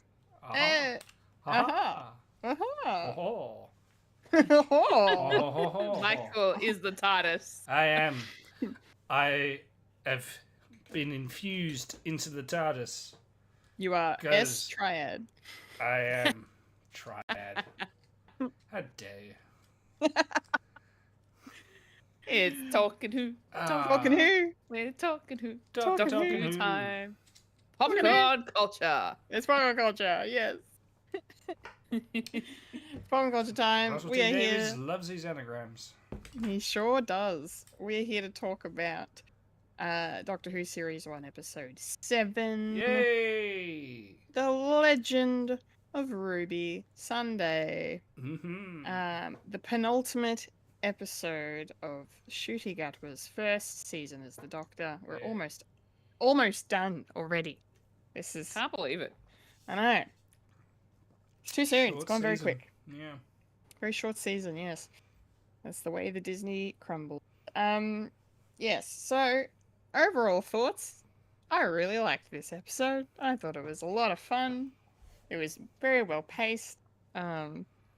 The conflict, the tension, it just kept rising and rising, and to the point where it was like you know, I'm seeing to be continued on my screen, and I'm yelling at the television like, no, No! no, I'm I like, can't wait a week. The whole world's gone to shit! How can how can you do this to us? Oh yes. Yeah, it was cool. It was so cool to see the beginning payoff from all the setup that they've been doing over the season. Like, what's the deal with Ruby Sunday? Who's her mum? Why was she abandoned? So who the fuck is Mrs. Flood? And then also who the fuck and why the fuck does Susan Twists keep popping up everywhere? So we're finally getting some answers a little bit. Always a twist. Always a twist. Always a twist in the end. And it's really, really cool. Yeah. So I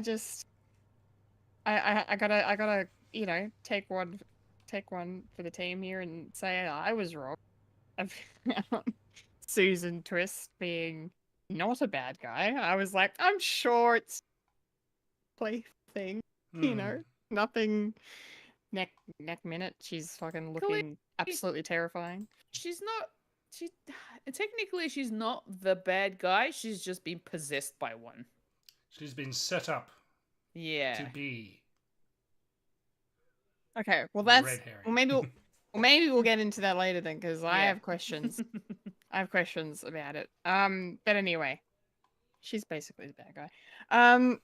Yeah. So, but yeah, no, that was real. The whole part about, you know, maybe she's Doctor's granddaughter. The whole episode, that was pretty cool, red herring.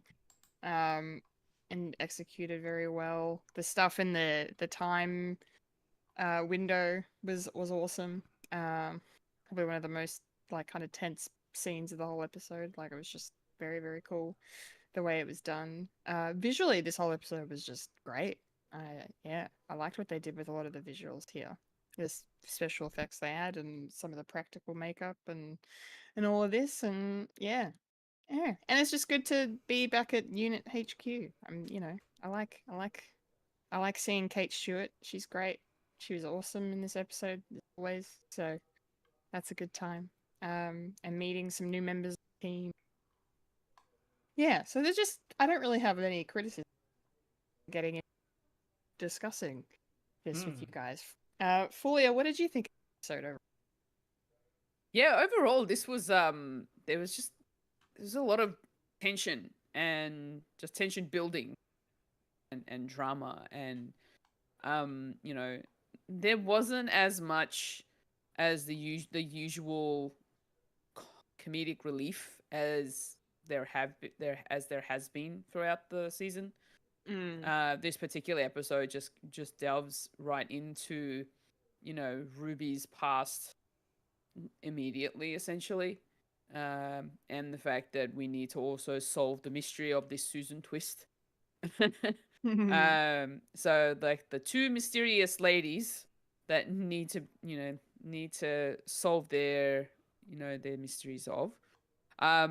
It was really interesting, and it was nice to also see Rose again. Yeah. Rose being working with Unit. And I'm very intrigued by the character of Morris, the smart 13-year-old, the uber intelligent kid that managed to get a job at Unit somehow. But yeah, no, just overall, like, so much happened, but I was on the edge of my seat thinking, oh, we're about to find out what's happening. Oh, and then this giant smoky evil thing comes through from the TARDIS, and then the big reveal of the main evil that we'll talk about later. And yeah, it was just insane, an insane amount of intensity. And I was just as soon as that card hit at the end, to be continued, I'm like, no, hitting my arms on the armchair. I'm like, no, not now. How dare you? How dare you? Yeah, it was definitely a really good episode and a great setup for the final episode. So I'm very keen to find out what happens. Yes. Yeah. As are we all. All right. Resident Whovian Michael, please. How did this episode go for you? Because you sent us emojis and reactions to our group chat when you watched this. So talk us through your thoughts on it. I watched it at work because I do not want to get spoiled because I'm constantly online and I need to get off. And I'm glad that I did. Also, I was probably in the worst place to be because I was losing my ever-loving shit. Because the start of it is the red herring of the doctor's granddaughter. I thought, ooh, are we getting into this now? Okay, bit early, bit concerning. And then overall, from the very end, it's like, oh, they did it. Those crazy bastards, they did it. We got some classic villains in this bitch. Love it. and I was surprised that they did do it, but I'm not surprised that it sort of staring you in the face, especially if you know Doctor Who like I do, of where things were actually going. It's like, okay. How are they going to do this? How are they going to explain this? And it just fits really well within what they're doing with ever since Wild Blue Yonder and the Doctor basically letting in all these old ancient gods and stuff that we haven't seen in a while, including Maestro, which is a great new addition to the mythos of Doctor versus the gods as well, and having someone and also, we'll get into it later on, but I'm absolutely happy. As I said in the text, I'm happy, sad, and fucking frightened at the same time because all the emotions. What are they going to do? Yeah. How are they going to tackle this? And I do have theories. Oh, well, I'm looking forward to getting into some of those theories as we move through. So I don't know really where to start. I mean, the Doctor shows up at Unit straight away, so I guess we could start with some of the Unit stuff. And what a parking job, though. That was great. just gliding in. It was a very cool sequence. Like the one corporal who just saluted the Doctor as he went past. Like, that's great. Sergeant Sexy. Sergeant Sexy, yeah. Yes. He's but the whole scene at figuring things out and getting going is just it was all just a lot of fun because I kind of liked. It was good, as I think Fulia said, it's good to see Rose again. See her working with Unit and whatnot. That's really cool. And she mentions Mum and her uncle, which I thought was a nice little to Donna and 14. So that was cool. And then getting introduced to our all new characters, and that robot person, I forget the robot's name. It's got a funny name. Blinks. Blinks. Blinks. Yeah, the Blinks. It's Blinks. It was pretty cool, and I like that moment of them all, when the doctors, they're putting together the S triad is, it's a anagram for TARDIS, and then everyone's just like, well, yeah, we already figured that out. What do you mean? Sort of a subtle jab at the fandom there. Yeah. It's like, we know. Yeah, we know you love your anagrams, Russell. Yeah. Torchwood, anyone. Yeah, literally. Bad Wolf. Bad Wolf as well, yeah, that's right. Yeah. So very, very funny. I like that. I liked meeting the new characters and seeing, this kind of dynamic going on amongst these main people at Unit, I guess. And then I don't know.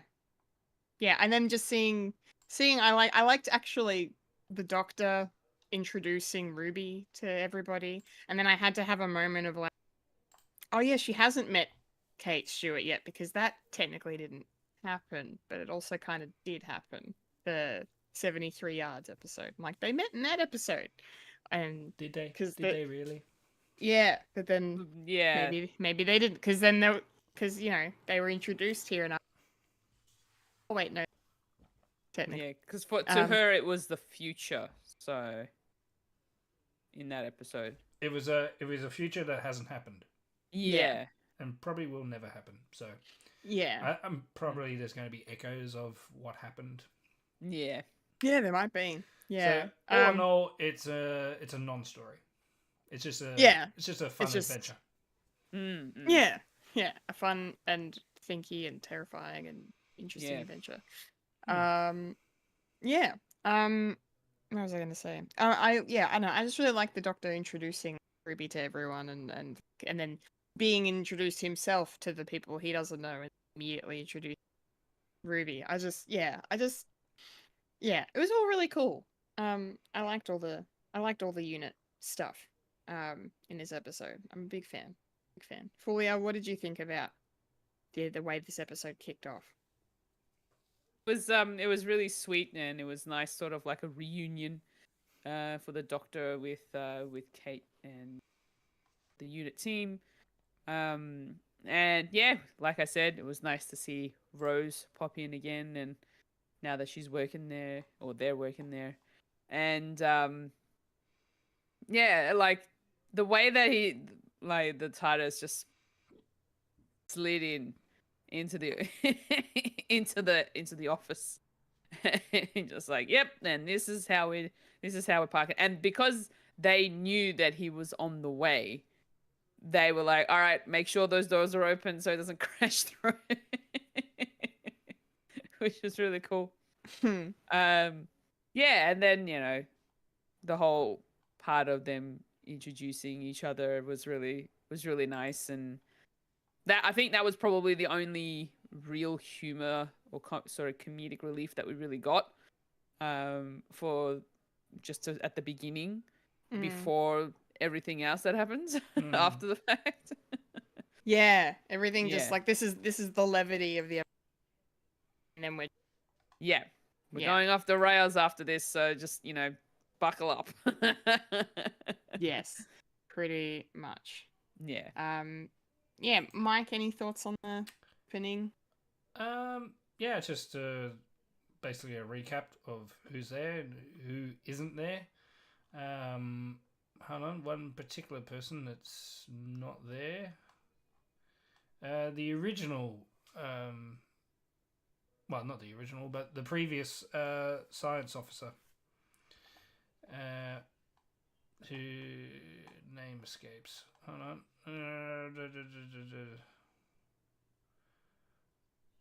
No, not him. Yeah, Shirley. The lady in the wheelchair. Yeah, I was surprised she wasn't. I'm surprised Wonder too. I why. thought, why? I don't know. It's probably a good thing to get get a cameo in, because previously the scientific advisor was the Doctor, and he sort of started that with Unit, and then I suppose because it's always someone different. I mean, from the previous one was names and faces. I'm sorry. Who's that comedian? Lee. He was Lee Mack? Yeah, no, not Lee Mack. But he was the previous scientific advisor. I'll figure it out later. But that would be. I didn't really clear that in until right now. That's going to be a new scientific advisor, maybe every season, every so often, just so you get someone new every time, maybe. So that's cool, and yeah, big bombshell, Susan. Yeah, the mention of the granddaughter. Again. Yep. Yeah. Did you guys actually think? No, we're not jumping ahead, but that Susan twist might actually be Susan at any point. I didn't think so, but I would not have been surprised if it had been. For some reason, I felt like the show was trying to very obviously be like, yeah, it's Susan. It felt too obvious, I think. So I never really. What about you? Yeah, honestly, when they said the whole, the granddaughter of the Doctor's name was Susan, I thought to myself, I don't know that they would give that away immediately to us. I feel like that's more of a they're kind of setting us up, setting up the Doctor for disappointment, essentially. Yeah. No, I didn't think that was going to be the granddaughter. Like, my mind was like, I think that's her. Like, I feel like it definitely probably someone else, but I don't think that's her. Yeah. Yeah. What about you, Mike? Did you pick up what they were putting down, or were you just like, nah, I don't think so? Yeah, I was thinking nah, because it is too early, and you did in the. I think that would have been the red herring, so we don't know what she really is. But I didn't expect them to say, "Hey, this is the long lost granddaughter that we haven't really spoken of since 1965." So no, I like the fact that there was subtle hints into it, especially with the Devil's Cord and where things were going, and I was expecting maybe something to do with Susan for a later date, and it just didn't fit well. Of just having, obviously this is going to be Susan. It's like, no, but sort of a confirmation that Susan is a time lady, because there was a bit of a speculation if Susan was or wasn't Time Lord, or just a human, just out of time, because when Doctor Who was first envisioned, they didn't know anything about Time Lords or anything like that. It was just an old man traveling through time and space, and that was it. And they didn't really have anything to do with Time Lords until the end of the second Doctor, where he went on trial for mucking around with time, and and he had to regenerate and get exiled to Earth. And then we got Sean Pertwee. Yeah, so the thing with Doctor Who, they just make it up as they go along, and people just get pissed off. Yeah. Yeah, as we've established, canon is really... It's optional. Canon is optional, yes. I mean, the Chakra Doctor just cropping up out of nowhere. Yeah. Malcolm Taylor was the scientific advisor in the Planet of the Dead, which is one of the specials for David Tennant, and was played by Lee Evans. Lee Evans, right. Yeah. And then after that, Osgood, and then Shirley.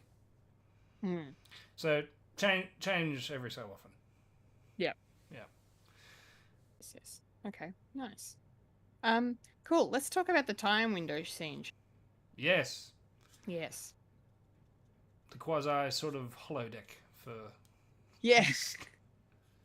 The Doctor Who holodeck. Yes. So, yeah, I kind of liked. I said before, I really liked the scene, but like the setup into it was pretty funny too. But also really interesting because the Doctor's like, I can't go back to wherever I've been. That's not how this works. I can't do this. And then but then we conveniently have this time window, which I think is hilarious. That exchange where he walks Kate and is like, "You guys have a time window, right?" And then she's just like, "Oh no, you told us back in the do anything." And then she just caves. It's like, so the yeah. I know that you know, but I know that you know. Yeah. It's like, come on. Yeah. I knew your father, and yeah. I know you. I know about the little area where you keep all my stuff. My little trinkets and my little Easter eggs. Yes. And then the other part that I really liked is when we go down there and we see it, and it's like this whole moment of like, oh, holy shit, they've got high tech and this big room and this blah blah blah, and then the Doctor walks in and he just starts pissing himself laughing. It's just like, really? This is it? This is your time window? Okay. You need a whole room? Good job. Yeah. Good job. Good job, guys. Good job. I'm glad I'm here to say. Yeah. I really like that. But yeah, the interesting thing about the time window is like, well, yeah, because doctors I can't actually go back, but we can use this window to go back without going back. But then there's also the point is made of like, don't move.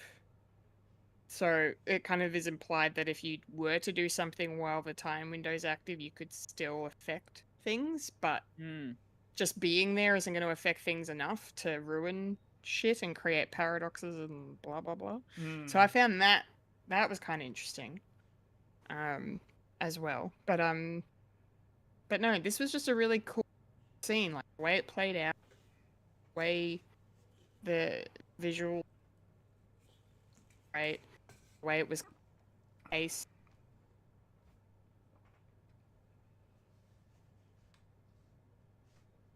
I gotta give a shout out to Gibbs. Like, especially that moment, she's calling out for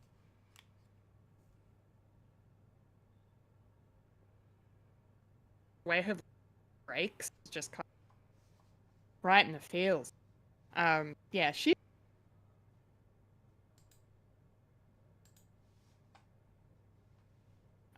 yeah, I kind of also liked it. Reveal, like, we're gonna get. I feel like if they'd given us every, then it wouldn't too much. So I'm kind of glad we know the mum is. They did. I think they kind of played that out really well. And then we lost giant thingy. Which was I didn't mind it.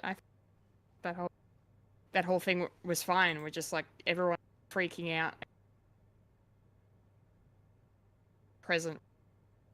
Why is it around the TARDIS and what's going on? Just that whole it just played out really.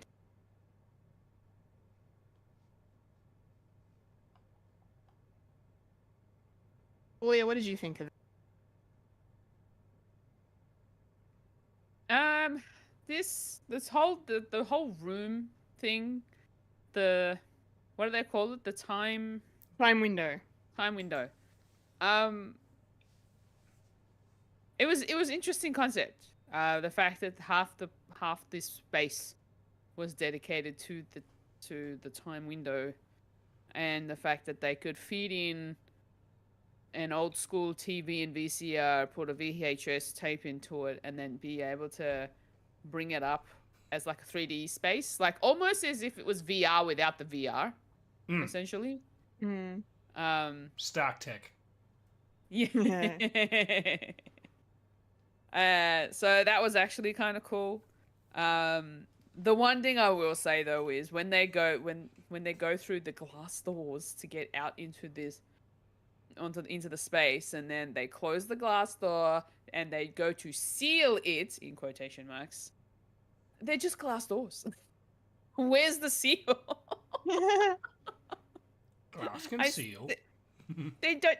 There was no seal of it. Like, anyway, I'm probably looking into it a bit too much. I need to just be imaginative. You need a sound effect, like. No, I need to see some form of like mechanism or something that kind of locks and seals or whatever. I don't know. It had a panel that had lights on it. What more do you want? This is the equivalent of NCIS going. Zoom in, enhance. Zoom in, enhance. Yeah, I know. It's supposed to be so high tech that you don't. It's like it also has to look so modern as well. Yeah.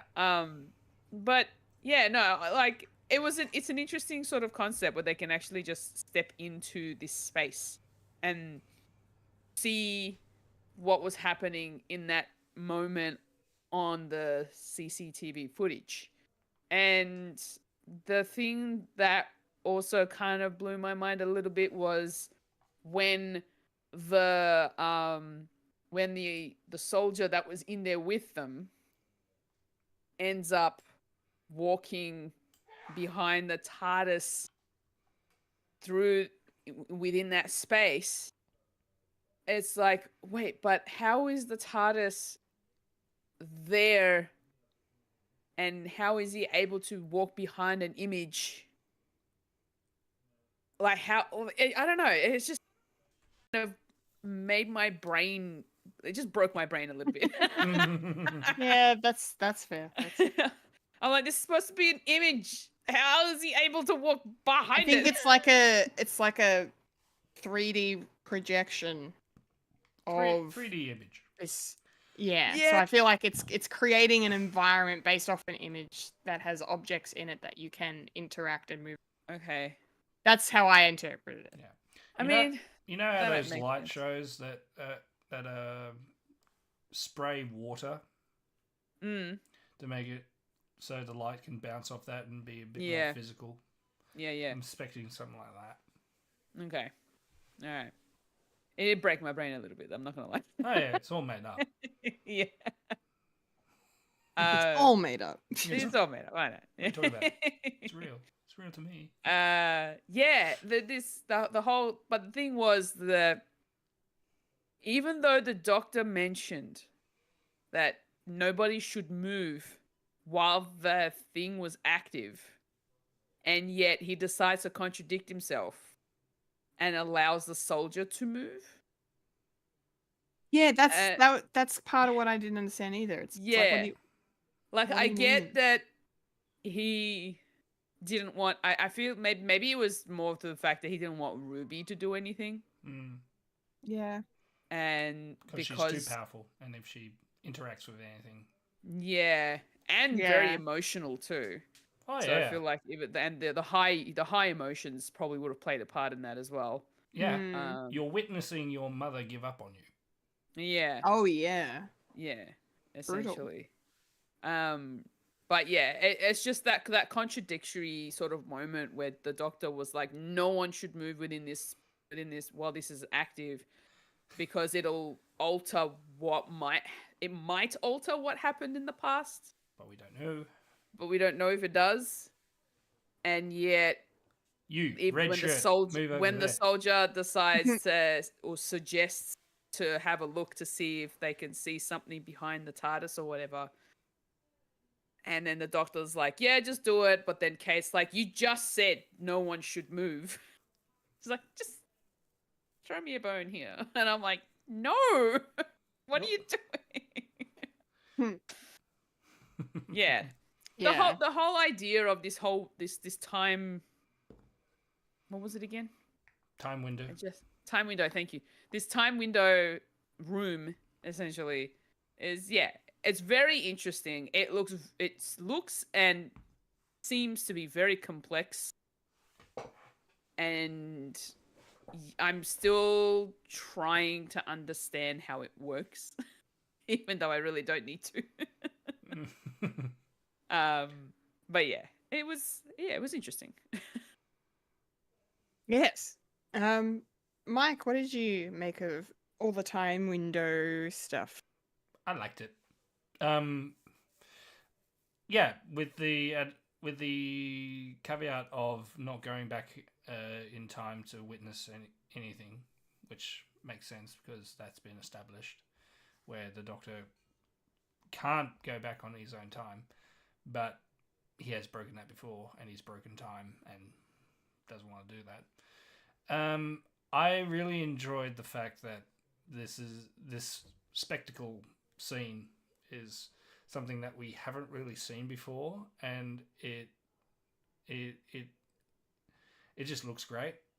And with the added bonus of it's all pretty much like a VHS, and anything powerful than a VHS. And the first time I watched Doctor Who was on a VHS, so nostalgia, nostalgia baby. Nostalgia baby. And having the fact that it doesn't look that schmick, it does look like some of the images look a bit like distorted, just like it would be on a VHS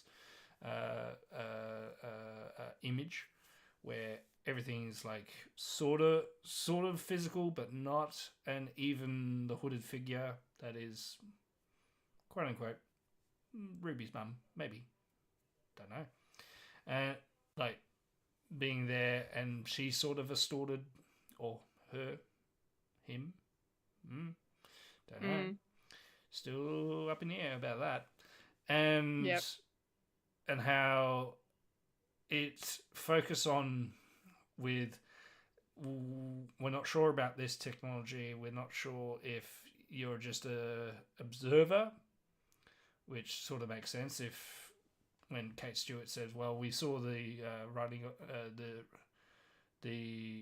of the Independence, probably behind glass, but knowing the Doctor, he just wants to go in. It's like, let's do this, no fucks given, and he's not sure if this could change. This might slightly alter history, but we don't know. But all throughout this season, we've sort of seen that happen. And I'm still harking on the mavity of the situation, where this all takes place because of that change, and the Doctor and Donna go far into the distant edge of the universe, and does superstition and things creep in. So essentially, everything that's happening now is the Doctor's fault. Yeah. So yeah, I can see why in future scene he punches the wall. He's sort of dawning on him as like, I probably did this. I killed that grunt, that soldier, because of what happened. And with the trying to remember which Space Babies, where they go back in time and see dinosaurs, and they step on the butterfly, That's a changing of timelines as well. Only subtle, but still massive effect. So stuff like that. I still think that's got something to do with the next episode. That they need to. Oh yeah. They need to get gravity back. In a way. Yeah. Yeah. Yeah. I really enjoyed this because it's something new, it's something different, and we don't know where this is going to go or even how it's going to perform. But one of my theories is everything to do with Ruby has got something to do with the big bad and how they've come back. And even breaking through and actually clinging on to the only thing that can travel through time and space is the TARDIS. Yeah. I like It's that. it's very cool. Yeah. I was kind of wondering if they would be if the truth about Ruby and our big bad, if they were going to be connected or not, and they still haven't really clearly said if they are, but the Doctor is very, very certain that they are. So I'm just gonna go with the flow on it. I think I don't think there's enough proof either way, but I feel like again it's similar to the whole Susan Twist stuff. It's like I think the show wants you to think they're connected, but I would be more surprised if it didn't turn out to be that way. They probably are connected. But I don't know. It's interesting. It's interesting. Yeah. Where to go from here? I don't really. Or maybe should we just talk about Susan Twist then, and build up towards the ending? Yeah. Yeah. The Doctor is eminent. I need to see Susan Twist. Yes. Susan Triad. Yes.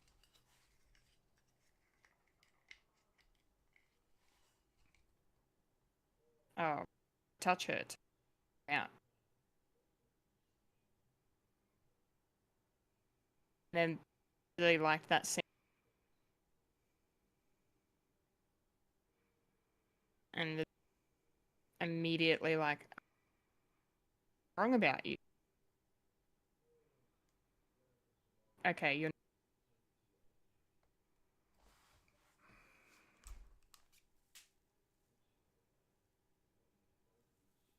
And then we get that first thing of, I like the way he had drink.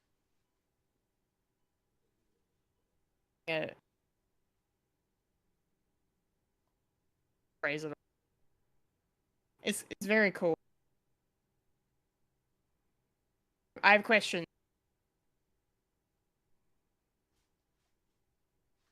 But yeah, I like that stuff. And then just Susan Triad is like this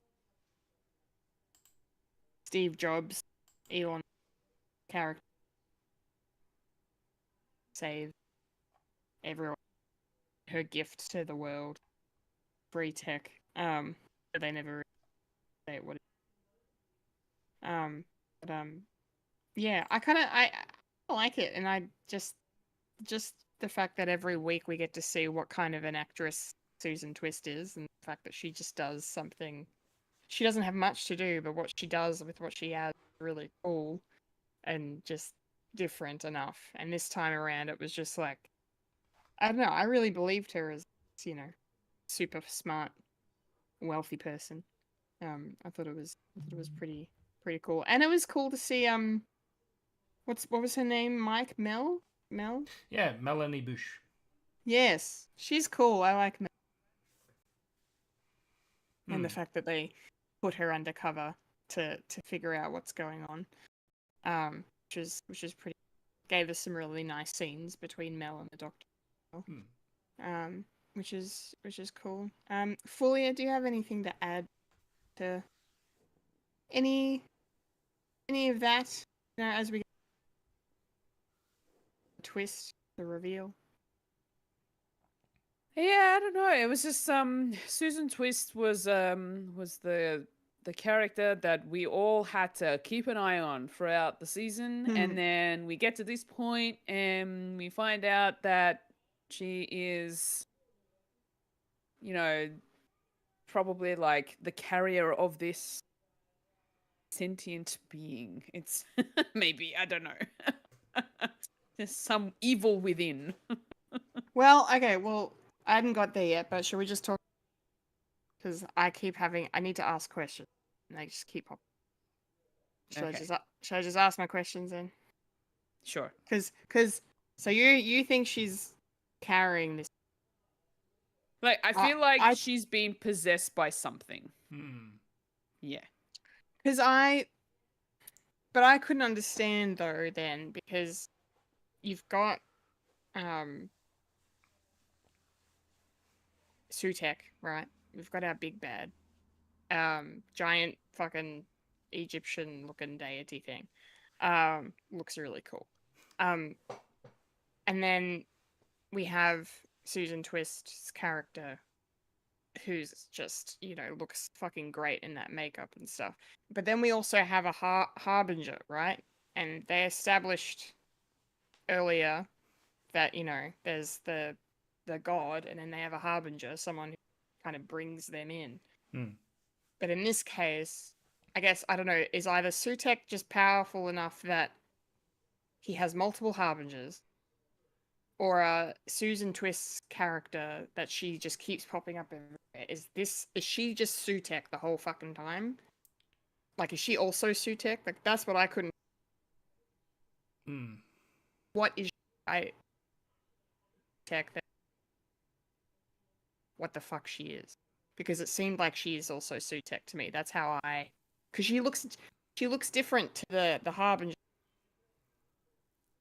The skull face. Like, the skull face, but like Susan Twist had the whole everything. It felt like a I don't know. Oh, I don't know. That's my problem. Like you say, for this, Harriet or Harbinger, or is she actually Sutek? Sutek places death, and death is everywhere, so that also works. Anyway, discuss. That's basically my my questions. Fulya, what do you? I'm not sure. Okay. That's my problem. Yeah. My only theory was that they were possessed by Sutek, or Right. like, and he's just sort of talking through them. The mouth Some way. of Sutek. Yeah, essentially. Kind of where my brain went with that. I don't know. Michael, do you have theories? Because I don't. A little bit theory. Like, when she was quite surprised when everything was going on, there's like sort of fear in her eyes before she turned. I don't know. Maybe possession, as well as a conduit for the deity. I also have this theory with the reason why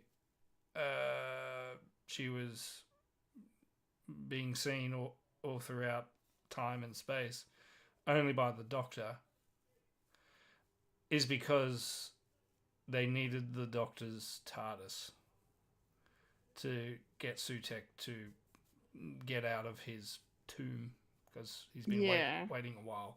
So essentially, Susan Triad was sort of like the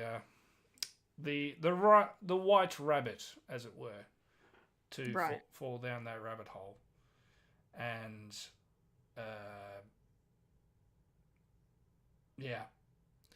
like that's sort of the way I see it. It's like, look at me, I'm doing stuff over here. In particular, it's like, I've seen you before. What's going on? And then the Doctor has to go to Unit to say, hey, I've been seeing this person all throughout. So she must be here, because every time we go somewhere, even places that we as an audience haven't seen, but these people everywhere, we haven't seen this, but everywhere I go, ever since Wild Blue Yonder, actually, because she was Isaac Newton's person, bedsit guy thing, and and then and Church of Ruby Road, and so on until right now. So essentially, she is like the bad wolf version, but it's more of a trap to get the Doctor's TARDIS, as well as something to do with Ruby as well. And memory keeps on changing, because memory is all to do with emotion. And when Ruby has heightened emotion, it starts snowing. So that's still a thing. And to answer your question, well, trying to answer it because I only heard like every second word. The microphone's still fucked. I think she is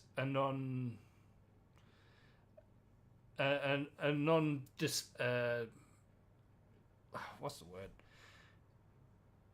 She's unaware of what's happening, but she is essentially chosen to get the Doctor because she being the possession knows the Doctor is like, it's like, I tried to fool you because you were trying to find me, and the added bonus of you thought I was your granddaughter, but I'm not, because so essentially it's to get the Doctor somewhere, because I still think the TARDIS is the key in order, and now Sutekh is pretty much infused with the TARDIS, because I just watched Pyramids of Mars, and what ended up being he was imprisoned in his tomb in Egypt, but he was found by an archaeologist who gets possessed by him to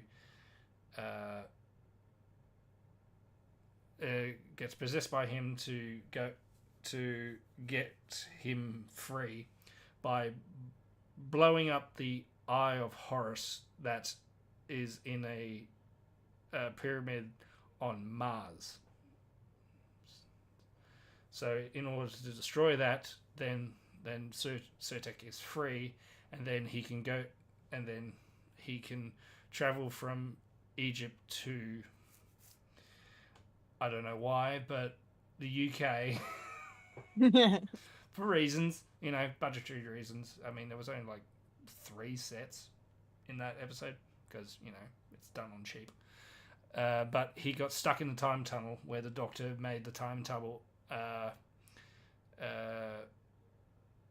even longer, and essentially he would for like 700,000 years of travel from one to the other, but to make him like live to death basically.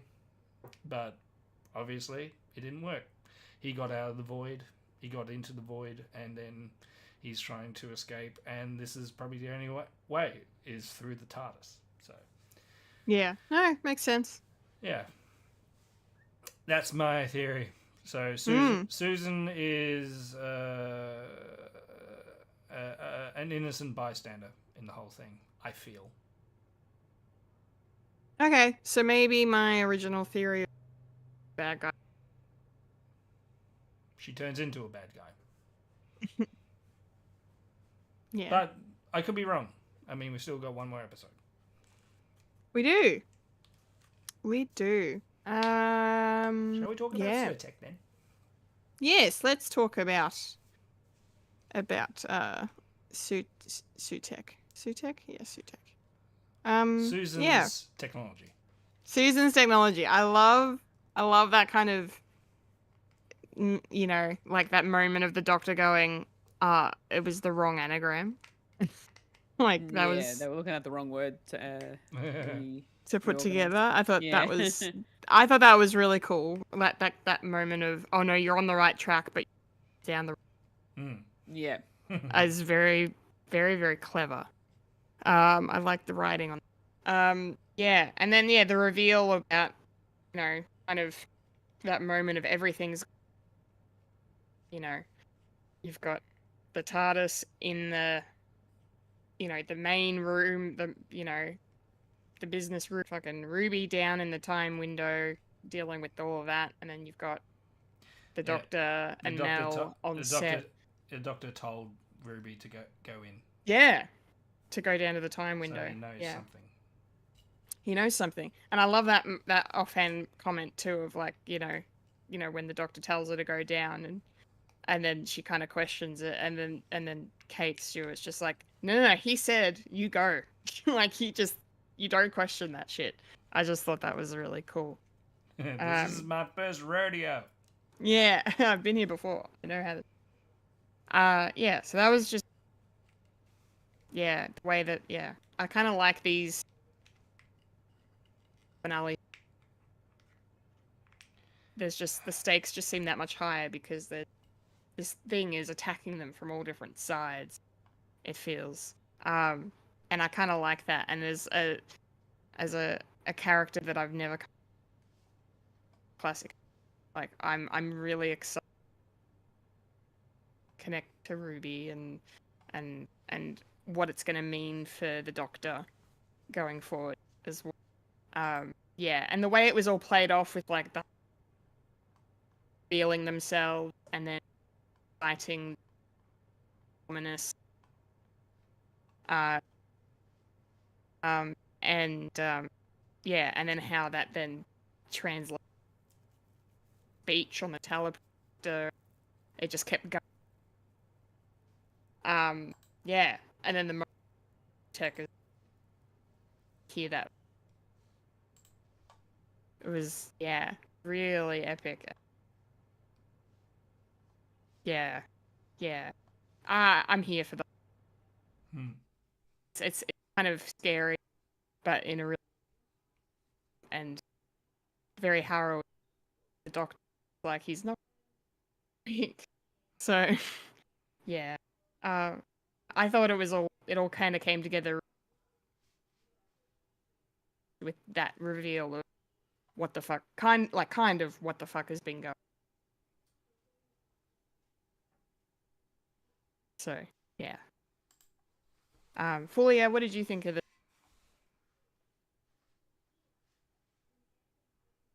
Sorry, what did I think of what? This. So no, you cut out. That's why I'm asking. Okay, I don't know what's going on with my mic, guys. I'm sorry. It looked fine on my end. Don't know. But the Sutek reveal, what did you think of it? Oh, yes.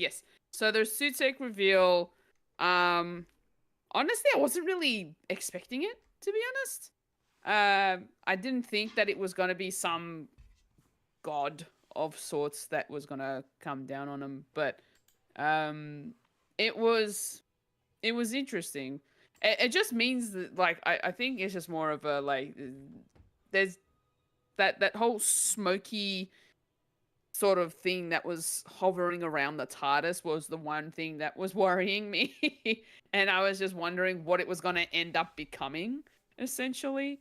So the reveal of it being that it was Sutek, and I'm not 100% familiar with that character myself. So I do want to kind of do a little bit of research into it and find out more.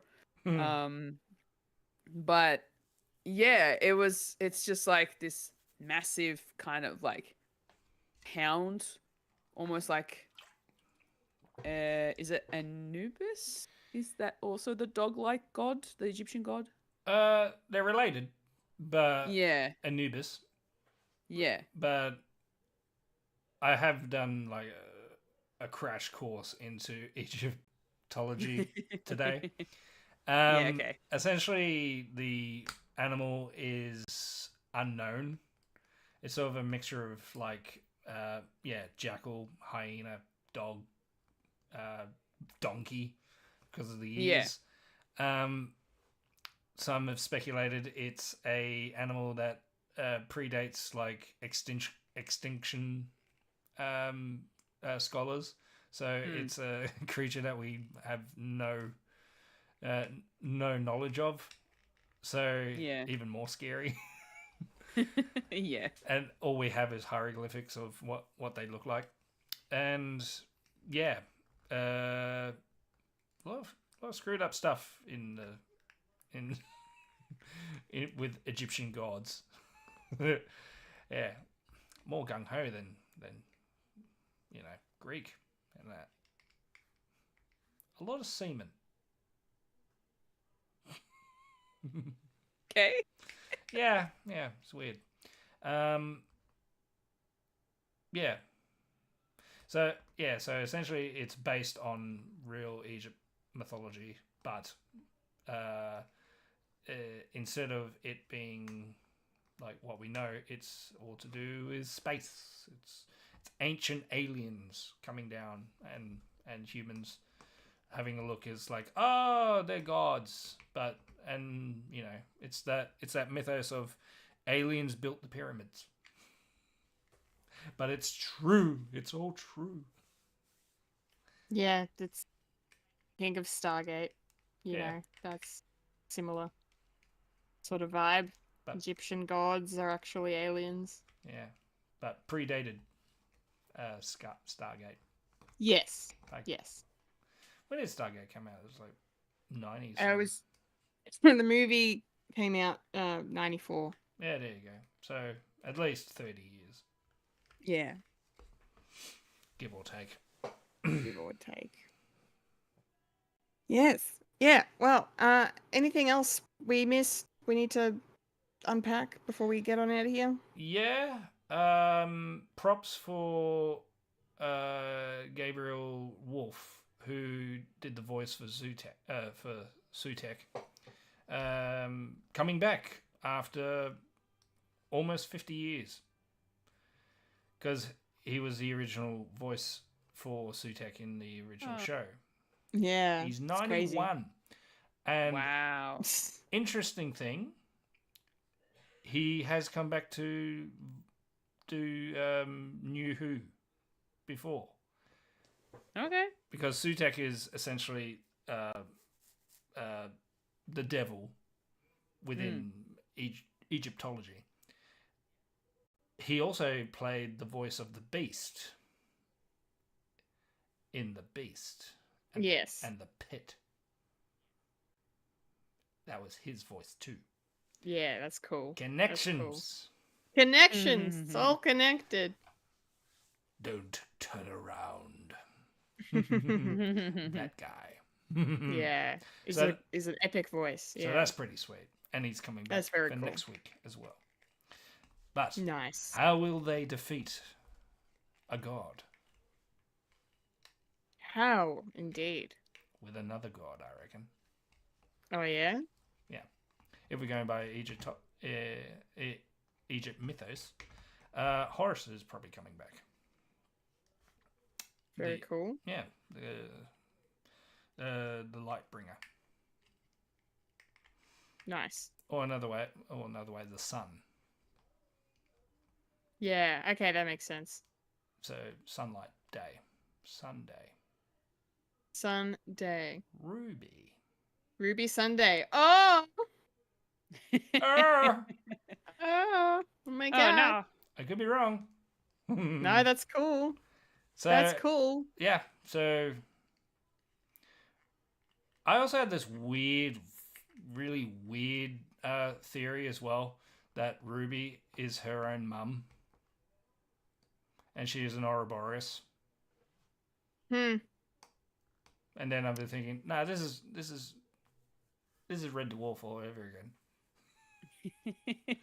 Because Lister's an Ouroboros. Really? He's his own dad. Huh. And he went back in time to put him in a box underneath a pool table. That's very interesting. feels like that tracks for what I know of that show, which is not much. Oh, it's fun science fiction. Fun science fiction.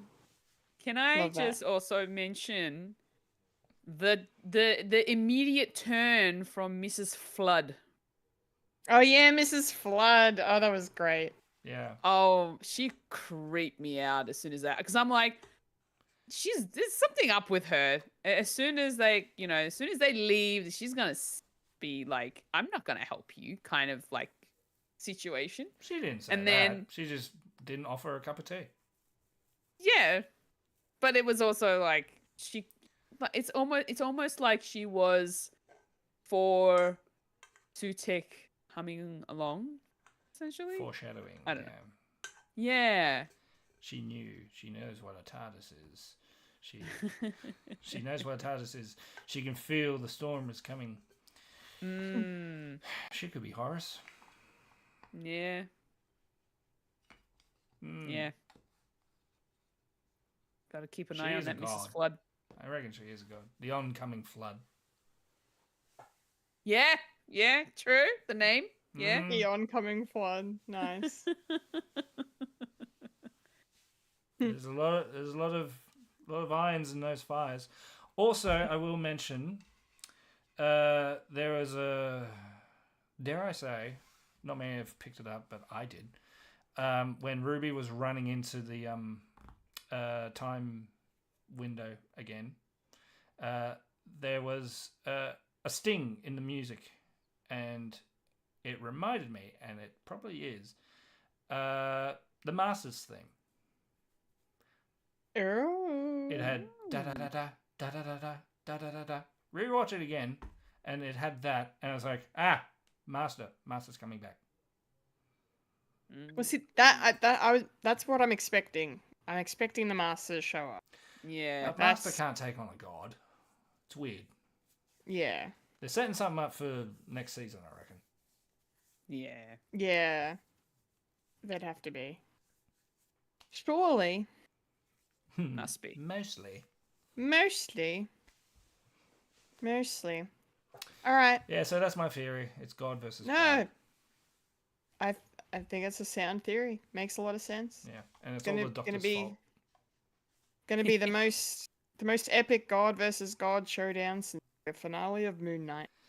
Yeah, Yeah. there's a lot of hippos in that too. Yeah.